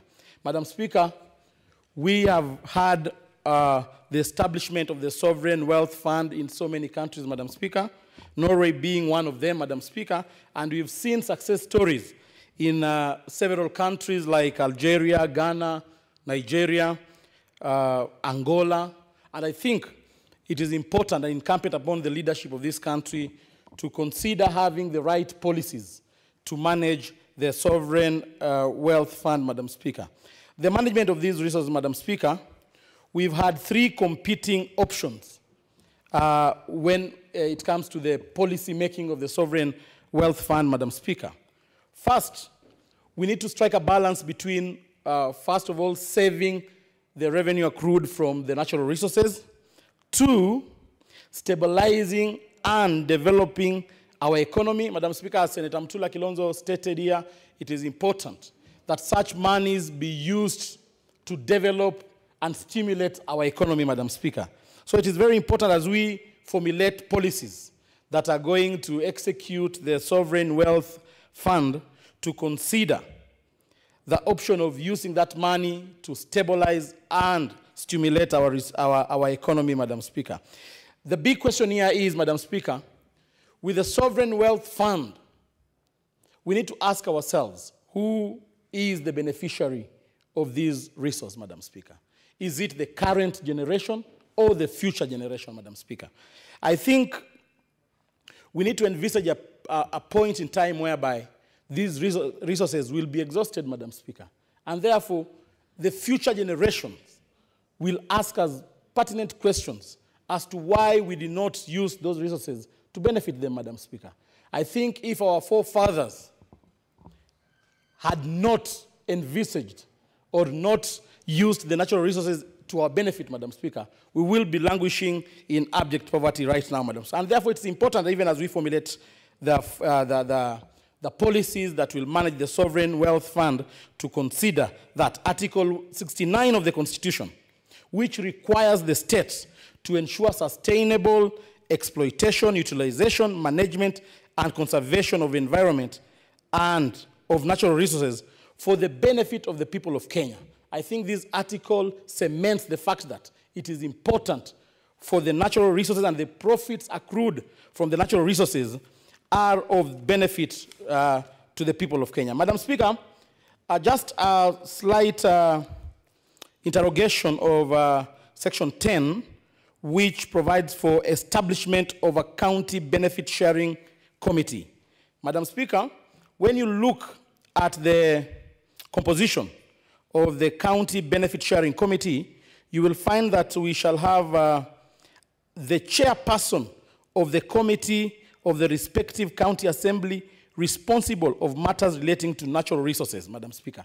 I think when it comes to separation of powers, I think we need to look into this issue, whereby elected leaders whose mandate has been enshrined in the Constitution and the County Government Act as oversight, representation, and legislation, finding themselves in such committees whereby they're even paid allowances, Madam Speaker, I think this is something that the mover can look into so that we do not involve the members of the county assemblies in such committees, Madam Speaker. Madam Speaker, there is some level of duplication when it comes to Section 13, whereby the local community, the establishment of the local community benefiting sharing forum. When you look at the mandate of the local community benefit sharing forum, is more or less like an oversight or a representation of the community into the whole organization, Madam Speaker. But at the same time, the County Benefit Sharing Committee, we have members of the community already elected to represent the community in that forum. So when we allow another forum again to oversee this forum, it will be duplication of roles, Madam Speaker. How I wish the drafter of this bill looks into ways of just having one board that will oversee the implementation of this bill. However, Madam Speaker, I want to say that this bill is a very timely bill for us, Madam Speaker, especially the people of Kakamega County, who have been suffering for a very long epoch, the people from Ikolomani. Madam Speaker, it was sad that Ikolomani has been rated the poorest constituency in the county, in the country. Yet, it possesses gold, Madam Speaker. Madam Speaker, when you go to Rosterman in Kakamega County, when you go to Bushiangala, when you go to Isulu, Madam Speaker, you will find people living in abject poverty, yet they have gold underneath, Madam Speaker. And therefore, it's important, Madam Speaker, this bill will ensure that those people who have been endowed with these blessings, Madam Speaker, benefit from their resources. Madam Speaker, we see people in Ikolomani, we see schools in Ikolomani which have no permanent floors. We have Jiga-infested students walking around villages, Madam Speaker, yet these people are the owners of gold. So it is absurd, Madam Speaker, and therefore I want to congratulate Senator Zani for coming up with such a noble idea to cushion and protect our people, not only in Kakamega, but the entire country. Madam Speaker, lastly, on the issue of the County Benefit Forum, Madam Speaker, the County Benefit Sharing Committee, Madam Speaker, we have given that committee mandate to engage the communities in identifying the right projects for them to undertake, Madam Speaker. However, Madam Speaker, I've seen situations in Kakamega whereby exploiters come, they... 2 minutes for you to conclude. Thank you. We've seen situations whereby people come in Kakamega, exploit resources, and they get into some funny community development agreement, which are not honored, Madam Speaker. There is an exploiter who came to Kakamega and promised to do a dispensary in Rosterman village, Madam Speaker. Up to now, that dispensary is not there. And therefore, the mode in which this bill provides that such agreements, community development agreements, will be deposited to the Commission of Revenue Allocation. I think this is a noble idea, which I support, and I want to say that we need to have a binding agreement between these, the two parties, Madam Speaker, so that moving forward, our communities can benefit. Thank you, and may God bless Senator Zani for coming up with this brilliant idea. Thank you. Senator Mbogo George Ochilo, ayako. Thank you, Madam Speaker, for giving me an opportunity to make my remarks regarding this bill. I want to take this opportunity to congratulate Dr. Zani for thinking about Kenyans who we never think about. More often than not, when we talk about natural resources, we think about lining our pockets. We think about what we can get out of them, but we do not think about people who have nurtured these resources, people in respect of whom perhaps God put these resources for their own benefit. So it is very kind and very magnanimous for Senator Zani and her team to have thought of these people and to have proposed to this House to think of a way of ensuring that these people get something out of what God intended them to benefit from. Natural resources can be a major cause of conflict. In fact, if you look at conflict the world over, People fight, people maim, people kill one another because of resources. And in any civilized community where there are no regulations, where there is no order as to how to sustainably exploit these resources and share them, there is always conflict, there is death, there is plunder, there is slavery, and there are so many vices that we have heard this phrase that natural resources become a curse. Where I come from, which is Migori County, we have minerals in vast quantities. And I'm happy that Professor Ongeri, my neighbor senator for Kisii, had proposed that we include minerals when it comes to natural resources in this kind of revenue sharing. In Migori, we have copper, we have gold, and we have many, many resources, including water. What we may have exploited to exhaustion is wildlife, because we ought to have been part of Masai Mara, but we have overexploited the wildlife there, and we no longer have them. But if you go to places like Nyatike, a place called Makalda, if you go to a place called Nyatuoro, if you go to Minyanya in Rongo, if you go to Kuria sub-counties, if you go to Masara, you will get vast quantities of minerals. And when you quickly look at the quality of life led by our people who are in those areas, you will be greatly disappointed, Madam Speaker.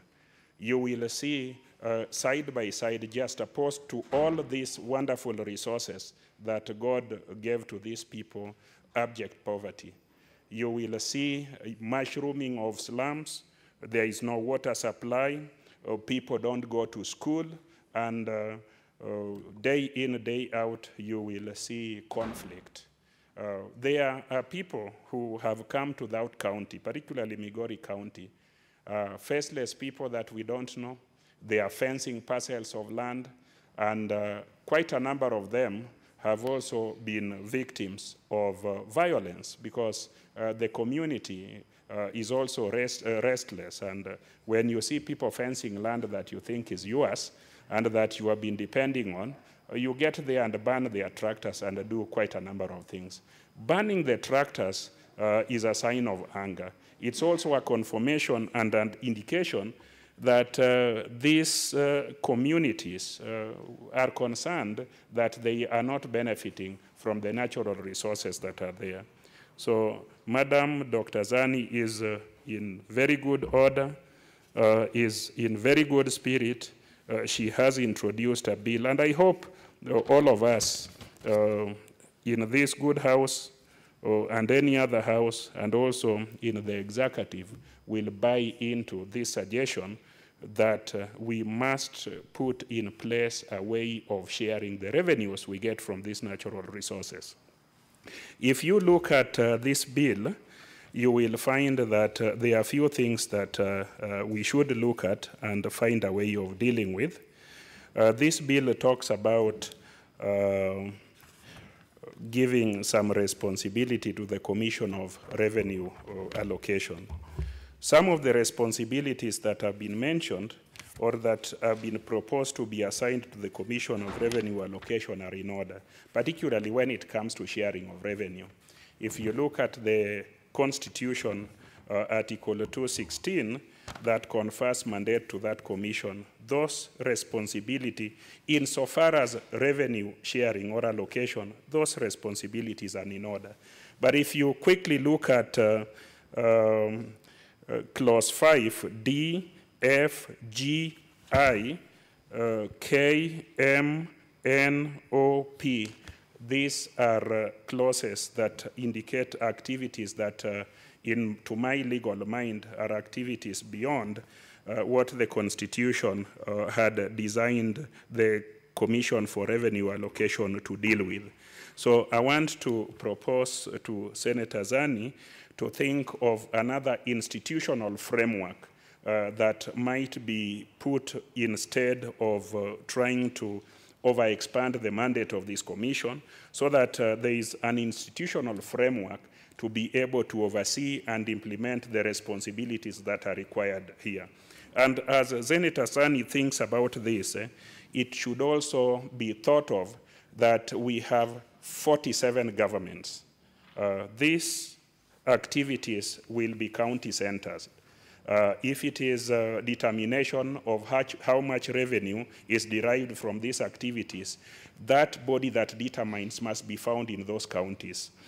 If it is enforcing agreements, the enforcing agencies must be found in those counties. So the framework for implementation and overseeing propositions of responsibilities that are beyond the mandate of Commission on Revenue Allocation should have in mind the kind of constitutional superstructure that we have, so that there is a smooth implementation of what we have here.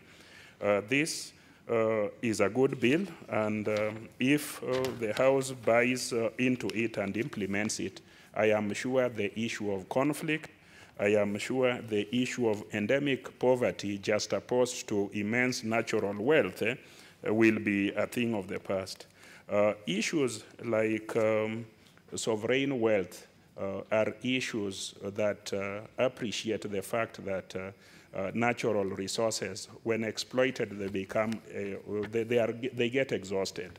So it is important to make use of them now, to make use of them in the foreseeable future, but also to keep some resources for future generation, so that we do not make ourselves a generation that stole from the generations to come. This is why it is a novel proposition that we should have sovereign wealth that is stored and kept for people who will come after us. We found some things when we were born. We must leave more things when we leave this earth. I think that is a good spirit, my dear sister, Senator Zani. And I want to conclude by thanking you for thinking about the poor, for thinking about people who live side by side with these resources, but have never had opportunity to benefit from them. In an orderly society, we must minimize conflict. In an orderly society, we must think of ourselves, our children, and the children of our children. Thank you, Madam Speaker. I support. Senator Milgo Alice Chepkorir. Thank you, Madam Speaker, for giving me this chance also to add my voice. And first of all, I wish to thank Senator Dr. Sani for coming up with such a very important bill, more particularly a bill to speak to the issues of natural resources. I wish to support this bill because of the fact that this is going to provide a framework to enforce the systems that are already there.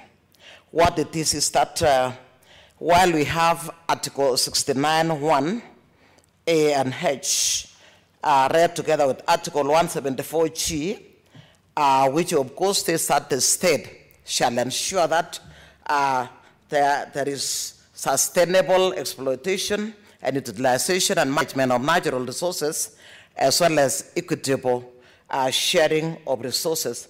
What it is that this bill, or rather these articles, needs to be operationalized, and I think through this very important bill, we shall have these two articles operationalized. In addition to that one, as one senator had said, I think we have a lot of bills in our country, or rather legislation. Our major challenge is the issues of implementation. Madam Speaker, I think our major challenge that we've been experiencing, particularly on issues of natural resources, as you saw the other time with the Turkana case, and even others that have gone and reported, is the issue of really exploiting natural resources from particular communities. And while a closer look at this, the actual people that should have benefited are living in deplorable conditions, Madam Speaker.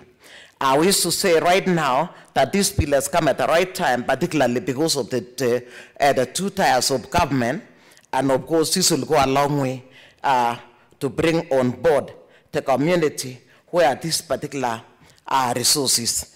Madam Speaker, I do support this bill because of the fact that it is already assigning a number of people that are going to look into the issues of sharing revenue. I do support the fact that the Commission on Revenue Allocation has been brought on board because this is a commission that is well versed with issues of revenue allocation. Madam Speaker, despite the fact that this Commission of Revenue is already having a lot of work, what it is that they are able to bring on board, or in this case to decide formulas that will assist in terms of really assigning what will go to national government, what will go to the county, what will go to the community. I like particularly under clause 5, under article 5 clauses A up to J, there are a number of issues that have been assigned to this commission. Madam Speaker, one very important one is to research. That is to research on issues regarding the exploitation and development of natural resources and benefit sharing in Kenya. I think for a long time, there are various types of resources that are being exploited, but then nobody has brought into the fore to know where are these natural resources, where is whatever mineral resources, or rather, we shall be able to know the types of mineral resources that are being exploited in Kenya, where they are located, what type of natural resources these are, because they may be water, they may be sunlight, they may be even maram, like in my county. And in any case, this Commission of Revenue will be able to put in place a standard policy that in this case will speak to issues of exploitation as well as sharing of this revenue, Madam Speaker. In addition to that one, I wish to really support this by, in this case, saying that once this one here has been passed, the issues even of building capacity of the locals will go a long way to assist the local community, Madam Speaker. As I'm speaking right now, in my county, Bomet County, there is a lot of maram being extracted because there are many tarmac roads that are being constructed in our county right now. But then, what has taken place is something to really, really affect anyone who would listen to the stories of the people in those particular areas. Particularly people living in Chebalungu sub-county, in Kabletunda area, in areas around Silibwet and Darayata, where there are new tarmacs are being put in place. What happens is that, Madam Speaker, there is a lot of exploitation where the illegal contracts that were used to lure the community into accepting some very little pay without any valuable contribution towards what they are really providing for those particular tarmac roads. Madam Speaker, I think once we have this commission on board, they'll be able to assist the community, and even in terms of adding value to the resources that we are going to achieve. There are many other cases where we have even seen communities providing water. The same water is challenged very far away from the said community, and away from that particular community, this water is added value, and therefore the gains will not go back to that particular community. Madam Speaker, under Part 3, in terms of collection of royalties, I think the best collector of royalties is KRA, and I think this has been properly assigned here. And I think with KRA brought on board to collect royalties, I think we may not go wrong, because we have seen many royalties being collected, but it has never been taken to the right place, Madam Speaker. Under article, that is clause 8, Madam Speaker, where there is, that is revenue collected under this act shall be shared based on some percentages that have been given there. While my colleagues were challenging the percentages, I'm sure for the first time, we are even going to have some figure to be able to use to share revenue. Because in the past, natural resources have been extracted without, or sometimes, not even being sent back to the community. And in any case, with this particular percentage, I have the feeling that it is the beginning. Maybe as time goes on, we might streamline. I was only having some reservations. While issues of money being paid to the sovereign wealth is very important, I have some reservation here, unless we shall be able to put in place a special policy for proper care of these particular funds. Because in the past, we have had funding, like in case of NSSF, Madam Speaker, this was supposed to help people in old age, but then that one has had to. Order, Senator Milgo. Senator Milgo, you'll have a balance of 2 minutes when the matter comes next in the order paper. Honorable Senators, it is now 6:30 p.m., time to interrupt the business of the House. The Senate therefore stands adjourned until tomorrow, Wednesday, 27th March 2019 at 2:30 p.m.